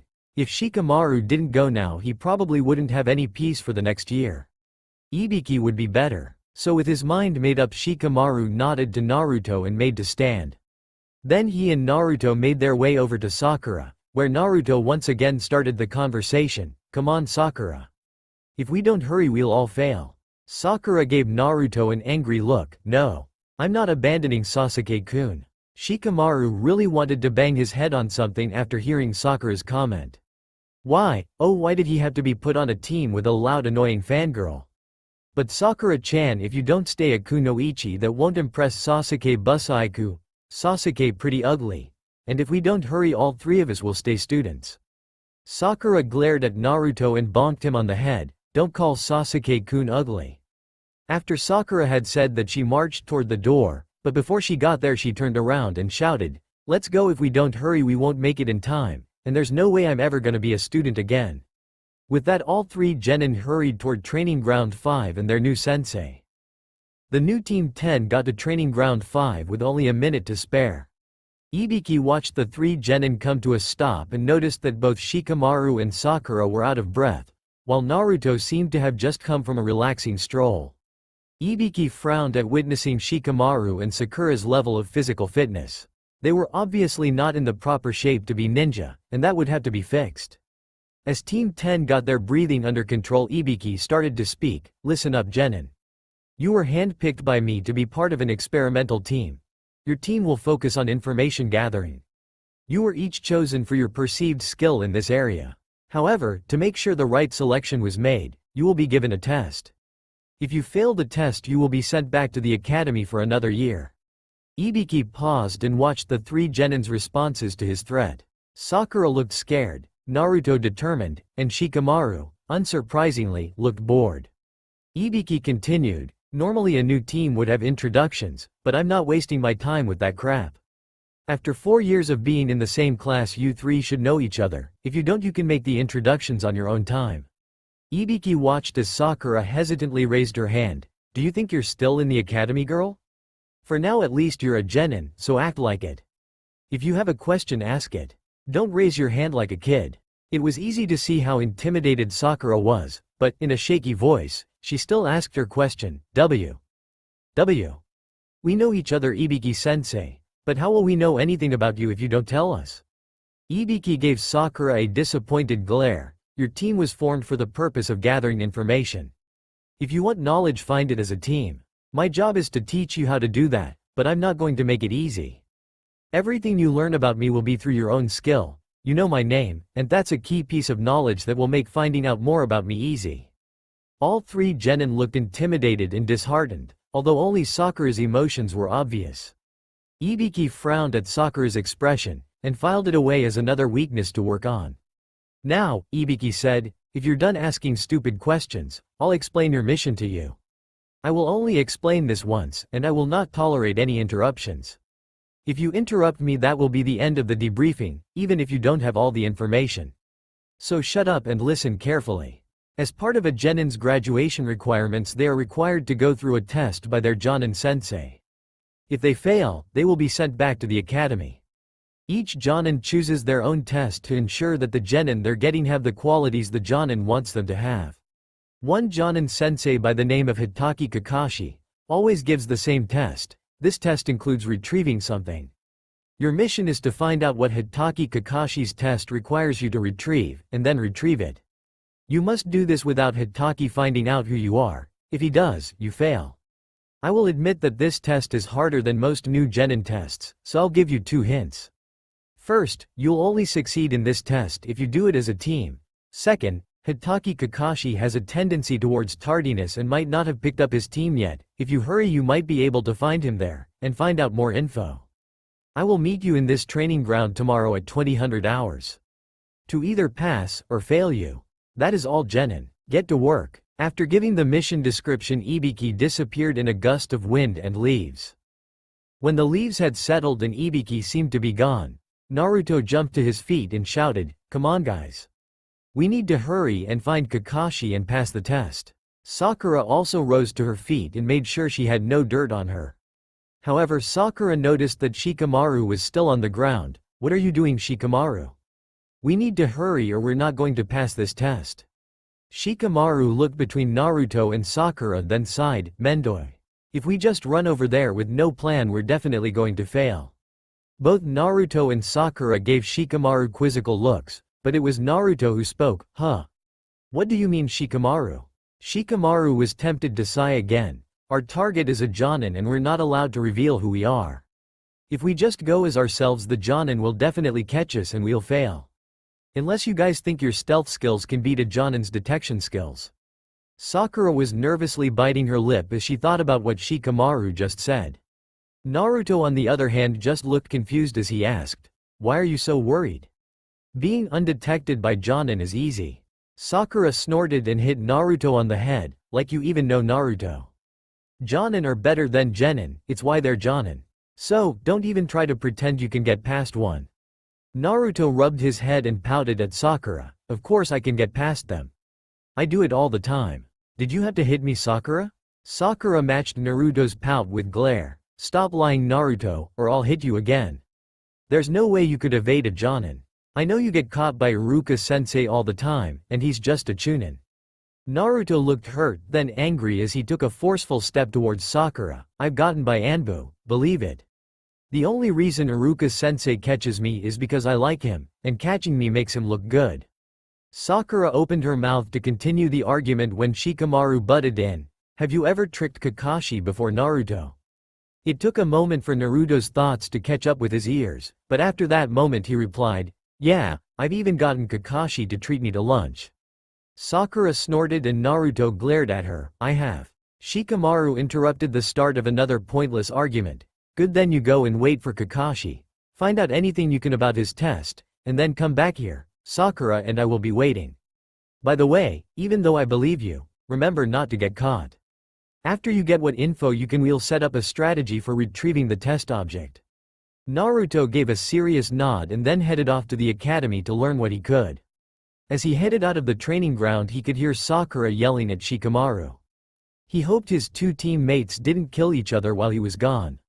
As Naruto started out on his newest fact-finding mission, he was grateful that Shikamaru, at least, trusted him enough to fulfill this assignment. And Naruto hoped that this trust was an indication that Team 10 had a chance of not crashing and burning. But these thoughts were best left for another time, because right now Naruto had a mission to do. Naruto sped up as he made his way to the academy. He knew if he showed up at the academy as himself, chances were better that he would be found out, so when he got to the gates of the academy he transformed into a mouse, and scurried up to his old classroom. Naruto got to the classroom about an hour after the Jonin were allowed to come pick up their students, and all the teams except one were gone. Naruto groaned when he saw the team that was still there and prayed that Kakashi had already picked up his team. Because if this was Kakashi's team, he knew his team was going to fail. The team that was still in the room was Sasuke Mizui's "something that sucks" team. No way would Sakura do anything that might tick Sasuke Mizui off. Still, Naruto sat and waited to see who this team's Jonin-sensei would be. A half hour later he was cursing his luck, because no matter how much he didn't want it to be true, only Kakashi would be this late to a meeting. After another 15 minutes of cursing his luck, Naruto's assumptions were proven correct as Kakashi walked into the classroom. Naruto watched as Ino shouted, "You're late," and Kakashi replied with "Well, my first impression of you is that you're annoying. Meet me on the roof." Then Kakashi poofed away and Naruto and Team 7 hurried up to the roof. Naruto was disappointed. After watching Team 7 introduce themselves, he found out that Kakashi's test would start tomorrow at 0500, meaning it would really start at 0900, and that was pretty much it. So, after both Team 7 and Kakashi had left, Naruto sat and pondered on how he could get more information about the test, because what he had wouldn't be enough for his team to make a good strategy. The only way Naruto could think of to get more information was to ask, so he would. With a mischievous grin on his face, Naruto transformed into Kiroi, and headed off to see his good friend Kakashi. After an hour of searching, Kiroi found Kakashi at Dingo's Dango's reading his favorite book.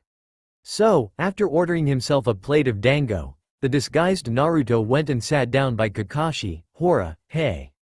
Kakashi, want some company?" The masked Jonin casually looked up from his book to see his friend Kiroi standing next to his table with a grin on his face. Kakashi smiled in greeting and gestured for his friend to take a seat, and then went back to his book. Not at all put out by Kakashi ignoring him, Kiroi sat down heavily and once again spoke, "Boy, have I had a day. You know, I didn't know you'd gotten yourself another genin team, Kakashi. You've really got to stop being so private." The Jonin looked up in surprise when Kiroi spoke about his team. "How did you find out I got another team?" The shapeshifter grimaced, "Your team jumped me. They must've heard me talking to someone about you." Kiroi gave a shrug. "They were horribly annoying, especially with their demands that I tell them all about your test. Impertinent brats, I wouldn't have told them anything, even if I did know. But, I gotta say their pathetic interrogation did make me curious about your test. Any idea what you're going to do with those brats?" Kakashi got an evil look in his eye. "Knowing you, Kiroi, you'd go and tell them whatever I told you in hopes that they'd pass and heal my dark and shattered mind." Kiroi looked hurt. "Come on man, I wouldn't do that. Anything you tell me about that test might as well be sacred. I won't tell a soul." He paused and a wicked grin came to his face, "At least, not until after you're done torturing your genin. Besides, even if I do think your mind could use a push into happier places, I doubt those three's terrors could do it." The Jonin smiled and leaned back as Kiroi's dango arrived. "Fair enough, but I'm still not giving out this info for free." The shapeshifter frowned with a calculating look in his eyes. "What do you want?" Kakashi stole a stick of dango off Kiroi's plate. "Pay my tab here, and I'll tell you all about my test." Kiroi laughed. "Knowing you, my friend, the tab here is ridiculously high, and I'm not paying for it. As curious as I am about your test, it wouldn't be worth more than a free plate of dango." The masked man frowned in disappointment. "You know me too well, my friend." He gave a sigh. "Fine. Order me my dango and I'll tell you about my test." As the disguised Naruto signaled the cook for another plate of dango, he spoke. "I only know that trick so well because you managed to stick me with a bill of 20,982 yen, $200. Now, tell me about this genin test of yours." Kakashi got a smug grin on his face. "It's called the Bell test, and while I can't take credit for creating it, I have to say it's the most brilliant genin test ever formed." Kiroi raised an eyebrow. "Well, as nice as it is to know you didn't create it, I'm more interested in how the test works." The Jonin made a shushing motion. "Quiet. I'm getting to that, but the test will sound so much cooler with my build-up. Now, as I was saying, the Bell test was created by the Naidame, second Hokage, and passed on to his student the Sandame, third Hokage. He passed it on to his student Jiraiya-sama of the three Sannin, who passed it on to his student the Yondaime, fourth Hokage, who passed it on to me." Kakashi finished with a smug grin. The blonde man whistled. "Wow, that's quite the pedigree. This Bell test must be pretty impressive." Kakashi's smug grin was still firmly in place as he replied, "There's a reason this test is the most brilliant test ever created, and the hardest. I've already tested 11 fresh genin teams with this test and they all failed, and they failed for good reason." Outwardly Kiroi looked impressed, but inwardly Naruto's mind was going a mile a minute. Holy crap. 11 teams? Sensei must be a real scumbag to give us this test. How the heck are we supposed to pass Sensei's test if Kakashi's is so hard? The shapeshifter pulled himself out of his thoughts with a question, that hard huh? How do the genin pass the test then? The masked man gave a sadistic grin. That's the beauty of this test. It's really quite simple if you stop and think about it. To pass the test all you need is teamwork. Kiroi looked confused. Okay, how does teamwork play into the test? Kakashi sighed, let me start at the beginning. He pulled two small silver bells out of his pocket and placed them on the table. Here's what I do. I show the genin team these two bells and tell them that the two genin who manage to steal one of the bells from me will pass the test while the third genin will be sent back to the academy. However, there's a chance that none of the genin will get the bells, and in that case they'll all be sent back to the academy. The hidden genin frowned. I'm still not getting how teamwork comes into this. The jonin smiled and made a wide gesture with his hands. That's the beauty of this test. You see, no genin would have a snowball's chance of beating a jonin. Only by working together as a team do they have any chance of getting the bells. So, one of the genin must decide to sacrifice themselves for the good of the team, or the whole team fails. It doesn't matter whether they get the bells at all. To pass, all they need to do is work together as a team. Kiroi stared at Kakashi in awe. That's brilliant. The shapeshifter dropped his eyes down to the two bells, and his thoughts froze. He could hear his friend in the background talking about something, but he wasn't paying attention. Right there in front of his were the objects Sensei wanted them to retrieve, and right now was the perfect time to get it. Kakashi had no idea he was talking to Naruto, the 12-year-old genin. Kakashi thought he was talking to Kiroi, his trusted friend. If the genin took the bells right now, Kakashi would never be the wiser, and it would be way easier to get the bells now instead of waiting for the test tomorrow. But then, Sensei did say that Team 10 had to work together as a team, didn't he? What was more important, taking this golden opportunity to get the bells, or following Sensei's orders and doing this test as a team? Suddenly the shapeshifter became aware of his friend calling Kiroi's name, and Kiroi looked up. What? Kakashi had a worried expression on his face. Are you okay, Kiroi? You seemed pretty out of it for a minute there. Crap, Naruto thought, gotta come up with an excuse. Kiroi gave a sheepish smile, and rubbed the back of his head with one hand. Sorry for blanking out like that. I was just trying to figure out the odds of your little team of devils passing your test. From what you told me, it doesn't seem they have a very good chance. The jonin stared at his blonde friend for a minute longer, then, after assuring himself Kiroi was okay, he smiled and spoke. Good, I don't want them to pass. Kiroi smiled and gave a laugh, but inside Naruto was thinking, what? He doesn't want a team? Hey, this might be my chance to steal the bells. Okay Naruto, think fast. As the blonde's laughter died down, a thoughtful look came onto his face. Hey Kakashi, I just thought of something. If you really don't want this team to pass, why don't you make the bells silent? Then they won't have the slightest chance of hearing where you're at. Kakashi's face took on a thoughtful look as well. It is an idea, but I don't have time to do it today, and I doubt it would make that much of a difference. The shapeshifter smiled. Well, hey, let me do it for you. I think it would be worth it just to watch the arrogant little brats be put in their place. The masked man gave his friend a suspicious look. Are you really that bored? Kiroi gave a small laugh. Bored? Not at all. I just like watching genin get tortured in the name of training.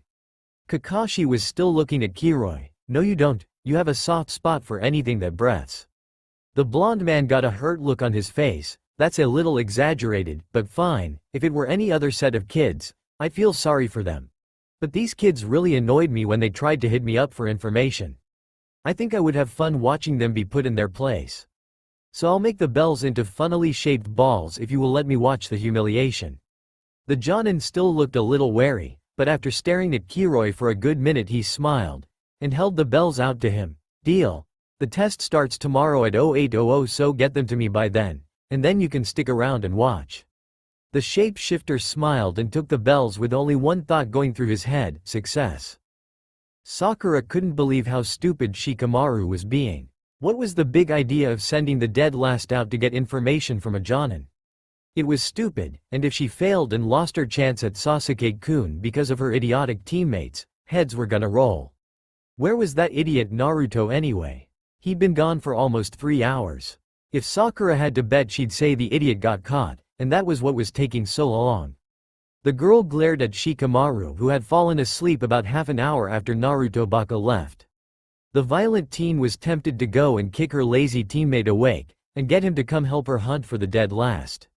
Sakura's violent thoughts were interrupted as Naruto came bounding into the clearing. "What are you so happy about, Baka, and what took you so long?" The whiskered teen looked at Sakura and got a big grin on his face as pulled two bells out of his pocket and dangled them in front of himself.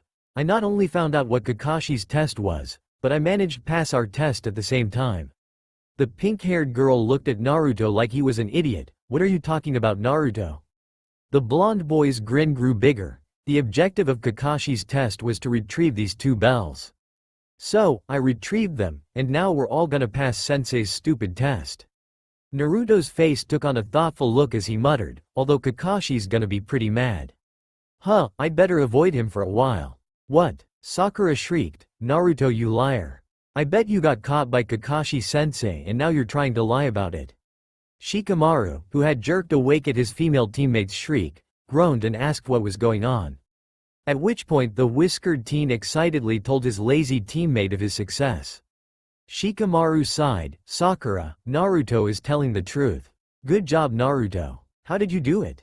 The blonde boy's insanely huge smile turned smug as he told his teammates how he'd done it. Sakura was the first to speak after Naruto's story was through. "I don't believe a word of it. If you're going to lie, you should at least make sure the facts are right." The genius sighed. "Yeah, Naruto, I wanted to believe you, but when you started talking like henges, transformations, were solid, it was pretty easy to tell you were lying."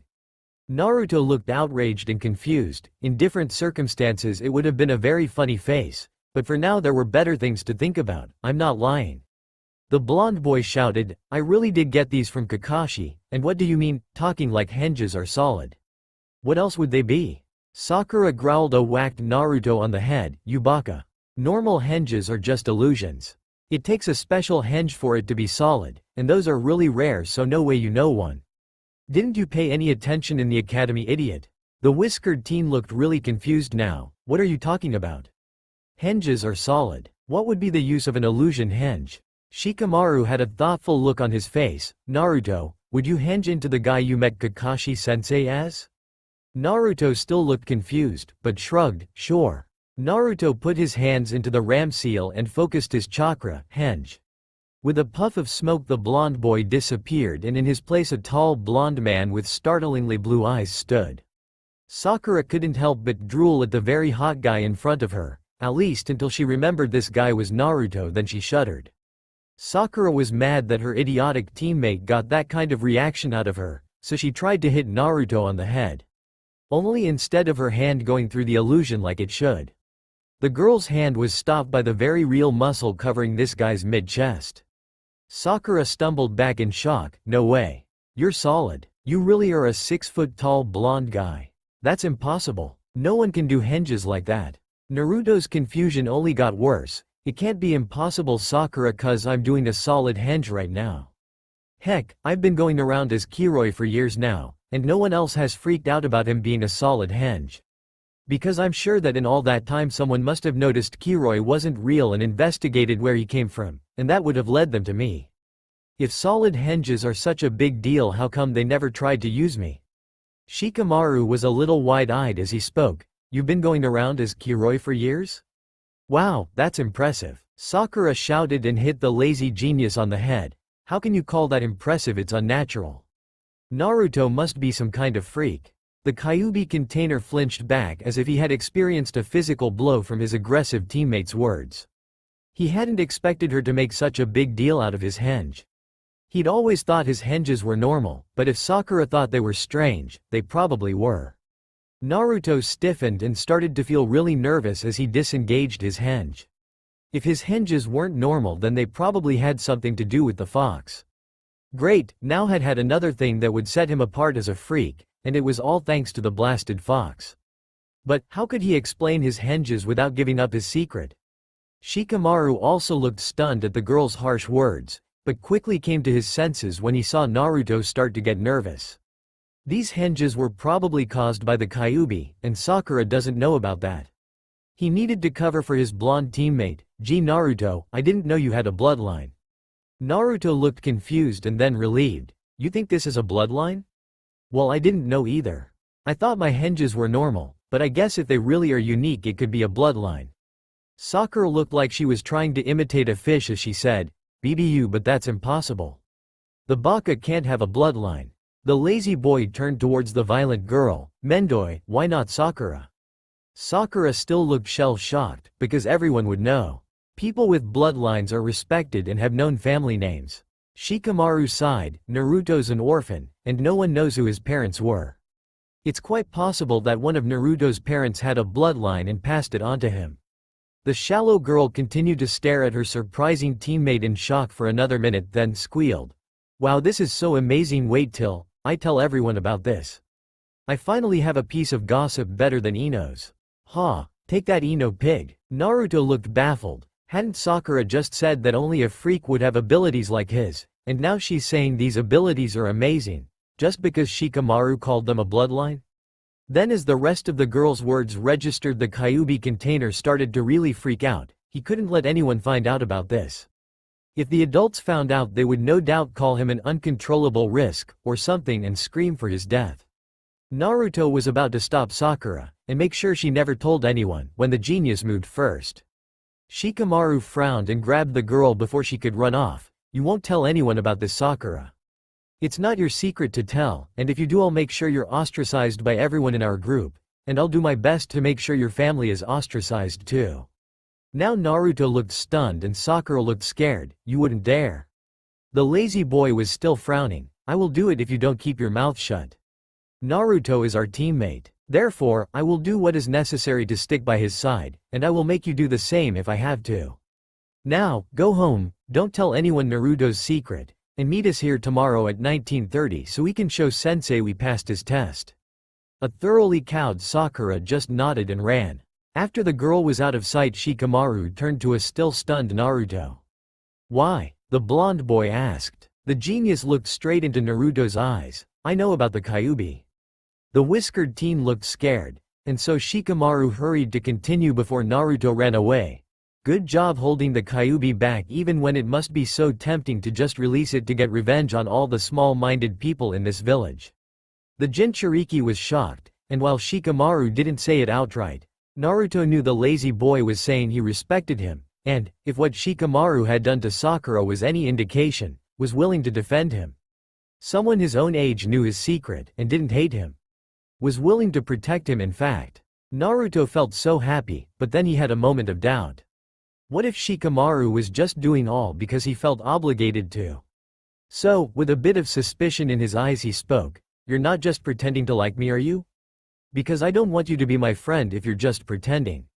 The blonde boy's face brightened a bit. That's one good thing about the villagers, they hate me, and do all they can to hurt me short of actual violence, but at least they're honest.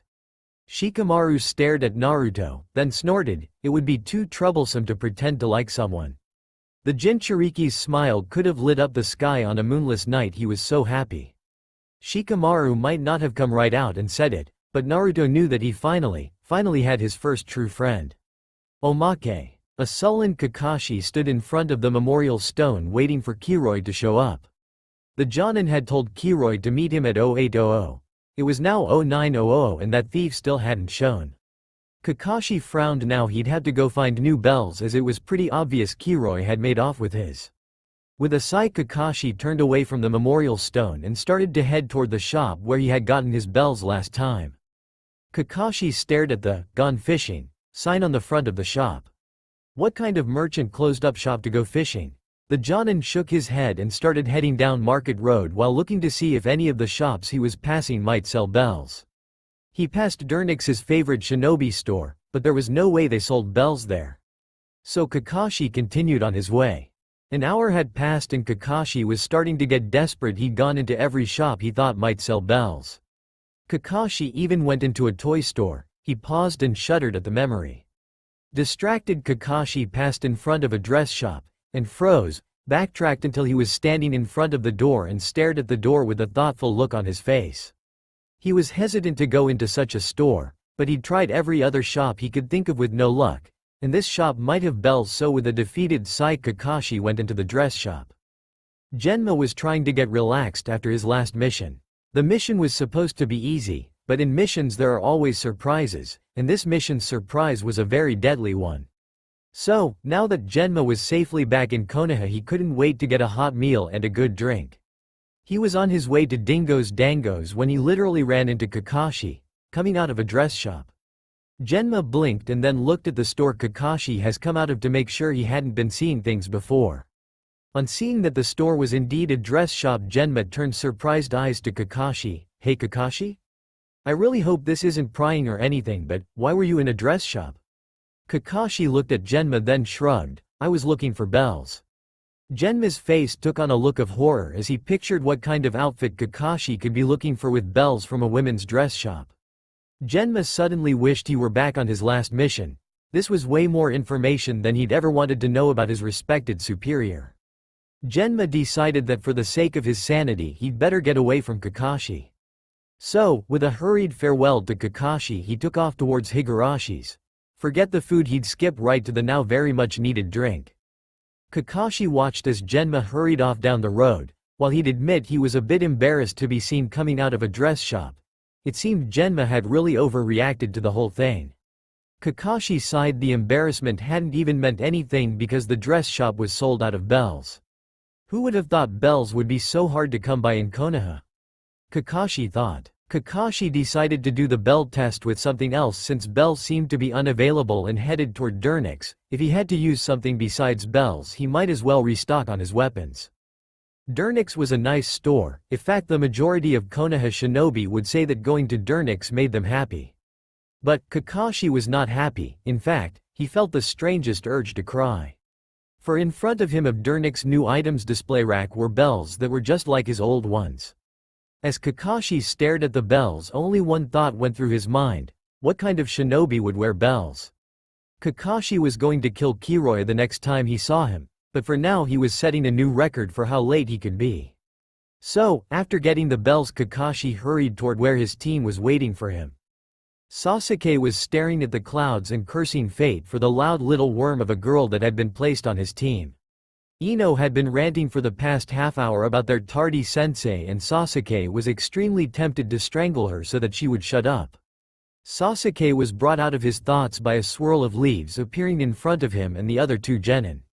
When the leaves had settled, he saw Kakashi standing there rubbing the back of his head in a sheepish manner as he said, "Sorry I'm late, but..." Shikamaru lay staring at the sunset as he waited for his teammates and sensei to show up for their 20-hour meeting. It was 1950 now, so they all should be here soon. Shikamaru sighed as his thoughts turned to yesterday and what he had learned about Naruto. Who would have thought that Naruto had such an amazingly useful ability as shapeshifting? Shikamaru was a bit ashamed of the fact that after 3 years of watching Naruto perform henge, he had never noticed anything strange. That meant he'd have to work on his observational skills. What a drag. Still, if Sensei knew about Naruto's ability to shapeshift, then Team 10's focus on information gathering started to make more sense. But if Sensei just wanted a shapeshifter, what purpose did he and Sakura have on the team? Shikamaru was brought out of his thoughts as Sakura slumped dejectedly into the training ground. Shikamaru raised an eyebrow. What was wrong with Sakura? Meh, too troublesome to ask. As Sakura fell heavily down next to him, Naruto came bounding into the clearing, proudly jingling the bells that he'd tricked Kakashi-sensei into giving him.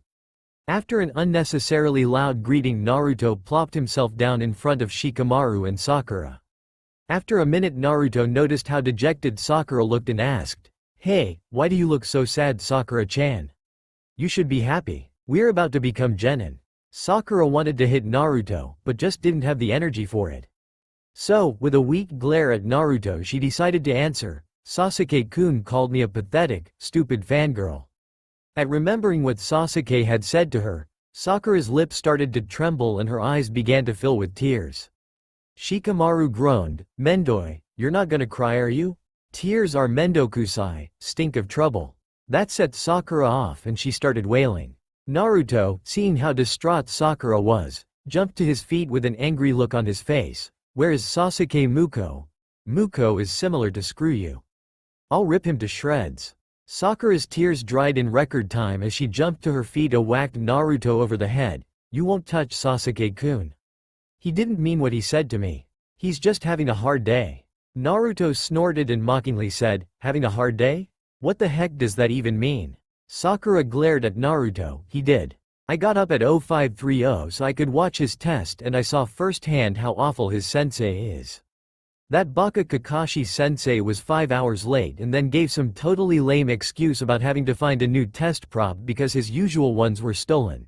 And after all that he gave a totally unfair test about teamwork. Naruto gave Sakura a blank look. That's it? That's what was so hard? I already knew everything about the test. I bribed it out of Kakashi while I was trying to get the bells, and as for Kakashi being late, he's always late, usually not by 5 hours, but since I took his bells he'd need to go find 2 more, so it's not all that surprising. Sakura just stood there and stared at Naruto while her face got redder and redder. It's your fault, Naruto. If you'd told me about the test I could have told Sasuke-kun and then he would have gone out on a date with me, and you're the reason Kakashi-sensei was so late. I'm gonna kill you, Naruto. Naruto knew that if he let Sakura catch him he'd be in a world of pain. So, like any sensible person, he ran and Sakura chased him. While Shikamaru internally bemoaned his fate and watched the sunset while trying to ignore his troublesome teammates. It was into this scene that Ibiki appeared. After staring at his 3 crazy genin he cleared his throat. Judging by what's going on, I'd say you failed the test and it's Naruto's fault. All 3 genin stared at him for a moment before an angry Naruto pulled out the bells and shouted, "We did not fail, sensei. See, and even if we did fail it wouldn't be my fault." Ibiki calmly walked over to Naruto and took the bells from his hand. These are the bells. Ibiki looked up at the 3 genin. Sit down in front of me and then tell me how you got the bells. After the 3 genin had sat down, Naruto told Ibiki all about how he'd managed to get the bells. By the end of the story Ibiki was frowning heavily. Shikamaru, Sakura. The 2 genin sat straighter and focused all their attention on their sensei as he continued speaking. Did you 2 do anything to aid in the retrieval of the bells? Shikamaru and Sakura looked at each other and then at Ibiki, both trying to think of something to say that wouldn't get them in trouble. Finally it was Sakura who spoke. No, sensei. But Naruto didn't give us a chance to help. Ibiki turned his glare on Naruto. Then Naruto, why did you feel a need to do this assignment without the help of your teammates? Do you think you're better than them and can do everything on your own? Naruto wanted to gulp, but he had the feeling that if he showed any weakness to this guy he'd regret it. So, he straightened his spine and prepared to defend his actions. I know that I'm better than my teammates in some ways, and I'm worse than them in other ways. I didn't intentionally leave them out. As I said before, as a team we decided I would be the best to gather information about Kakashi as I had managed to pass under his radar before. In process of gathering that info the perfect opportunity came up to take the bells, so I took them. Ibiki's glare did not lessen with Naruto's explanation. This was supposed to be a team test. Ibiki opened his mouth to continue, but was cut off by Shikamaru. Actually, sensei, your exact words were, "You'll only succeed in this test if you do it as a team." You didn't order us to work as a team and therefore we were not breaking orders by not doing it as a team. Ibiki stared at Shikamaru for a moment then swung his glare to Sakura. Pinky, you have anything to add in defense of your overconfident blonde teammate? Sakura wished the ground could swallow her up, just to get her away from her scary sensei's gaze, but she still nervously said, ISSSSTA and BB by my teammates. We weren't disobeying orders. Ibiki stared at all 3 genin for a moment then smiled. It wasn't a particularly nice smile, but it was better than his scowl. So, all 3 genin relaxed, if only a little. Then Ibiki spoke, you did not take the test like I wanted you to, but you still completed your objective without disobeying orders, and you all showed that you can stand by your teammates under pressure. Therefore, you pass. You will meet me tomorrow outside of the Anbu HQ at 0600. Be late and you'll be punished. After seeing the genin gulp at his threat, Ibiki smirked and disappeared with a shushin. Once their sensei was gone, the 3 genin visibly relaxed. Then Shikamaru sighed, Mendoi, what have we gotten into? I can already tell sensei is evil. Naruto was smiling brightly, who cares? We're all genin now. Sakura whimpered, I think I'd rather be a civilian. I don't think there could be anyone scarier than our sensei. Shikamaru stood up, we should all go home and get a good rest. I think tomorrow's gonna be the start of a never-ending nightmare. Oh, and let's meet here tomorrow at 0530 so we can find the Anbu HQ together. Sakura agreed, and soon both Sakura and Shikamaru were on their way home to sleep. Naruto was disappointed that they had left so early, but he could understand it.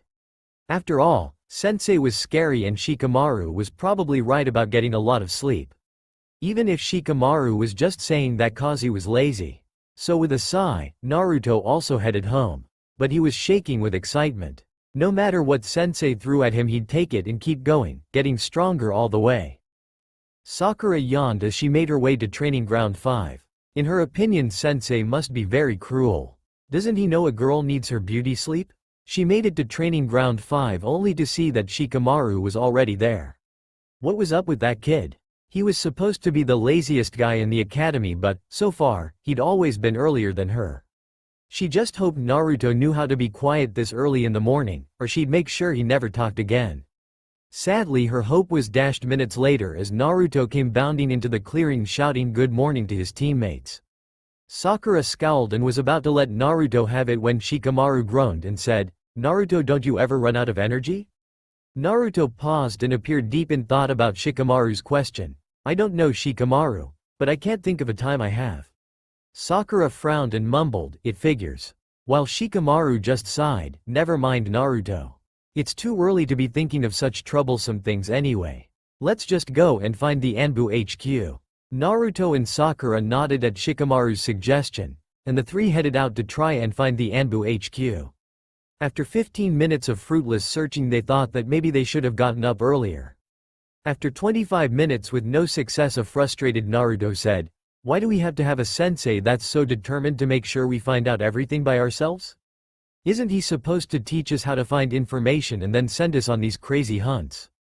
Sakura bonked Naruto over the head as she yelled, "Baka, idiot. Stop ranting, we've only got 5 minutes to find this place and your rants are only slowing us down." Naruto whimpered, "Well, how is hitting me helping us find this place? What if you hit me so hard I wound up in a coma and you had to take me to the hospital? Then we'd really be late." Sakura snorted, "I'd leave you on the street and go find the Anbu HQ without you. You're not worth ticking off our scary sensei for." Naruto looked shocked and hurt. Shikamaru was about to step in and help Naruto when he turned away. "You guys stay here, I'll go find out where the Anbu HQ is." They waited there for 5 minutes and then Naruto came back. "I know where it is now. It's about 10 minutes from here." Shikamaru was curious, "How did you find out where it was?"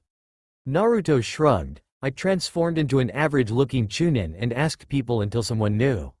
Sakura took another swipe at Naruto. "Dabo, complete idiot. Why didn't you do that in the first place? Now we're gonna be punished for being 10 minutes late." Naruto shrank back a bit. "Well, Sensei was really mad when I did all the work for the test. So I thought it would be better if we worked together as a team today." Shikamaru hurried to speak before Sakura could heap more abuse on their blonde teammate. "Talking won't get us there. Naruto, good job finding the needed information, and thinking about ways to keep us out of trouble, but next time when we need to be bailed out, do it early enough that it will matter. Then we'll only be punished for 1 indiscretion instead of 2. For now though, lead the way to the Anbu HQ." Naruto looked a little dejected, but that expression was quickly replaced by a bright happy smile. "No problem. Follow me." Then Naruto started to run and lead the way there. When they got there, Ibiki was waiting for them with a scowl on his face. "You want to tell me why you runts are wasting my valuable time by being late?"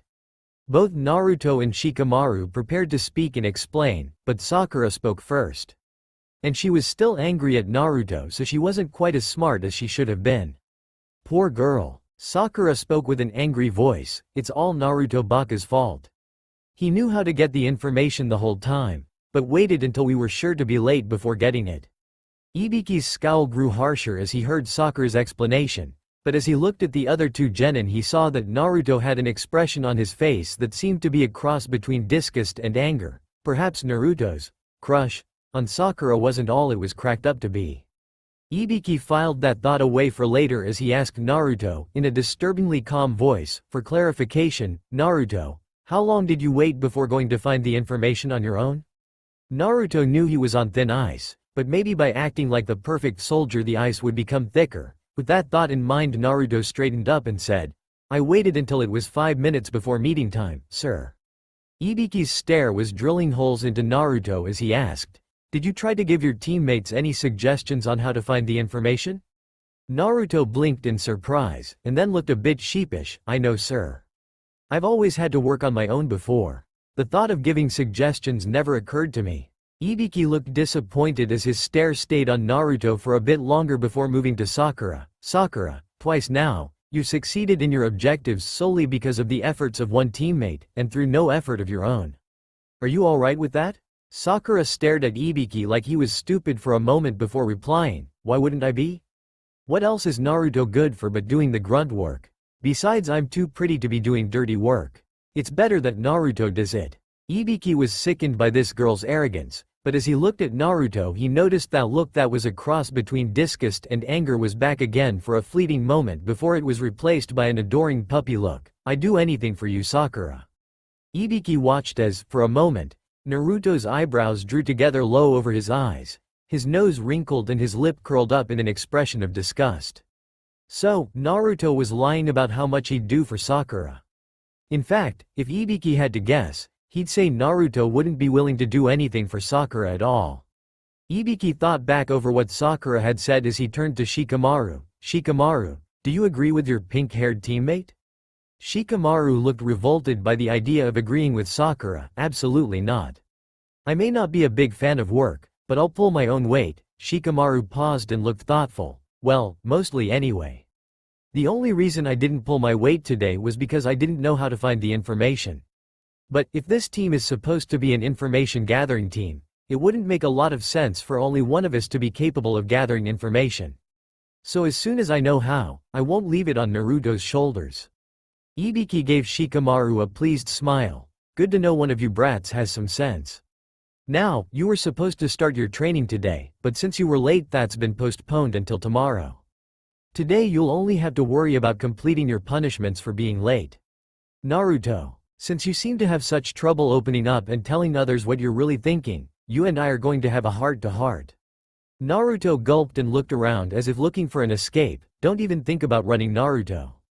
Today I'll make this discussion relatively painless, but if you avoid it and wait till tomorrow you'll learn exactly why I'm called a sadist." Naruto paled, but stood stock still, hoping his sensei wouldn't think he was trying to get out of this talk. Ibiki looked at Sakura next. "Sakura, you seem to have a problem with getting dirty.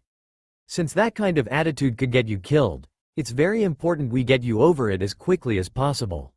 So, you'll be cleaning every bathroom in Anbu HQ, male and female."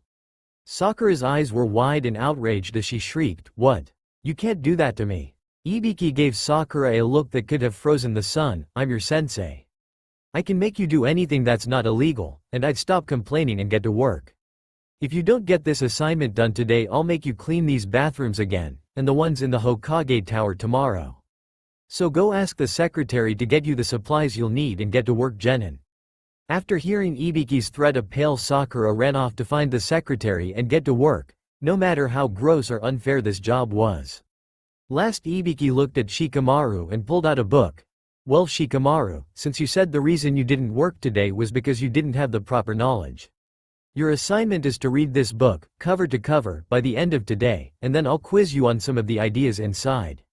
Oh, and after you're done reading it return it to the Shinobi Library, it's overdue." Shikamaru gave his sensei a strange look for the library comment, but then nodded and looked a little relieved that his assignment was so easy as he walked over to a shady spot underneath a tree and started to read. Ibiki turned his attention back to Naruto, who was still standing, stock still, in the exact same place. Hey, maybe Ibiki had been a bit too intimidating with the kid. Hopefully Naruto would still be able to open up a bit. Ibiki sighed and said, "All right, Naruto, let's go somewhere a bit more private to have our talk. After all, we don't want everyone hearing this."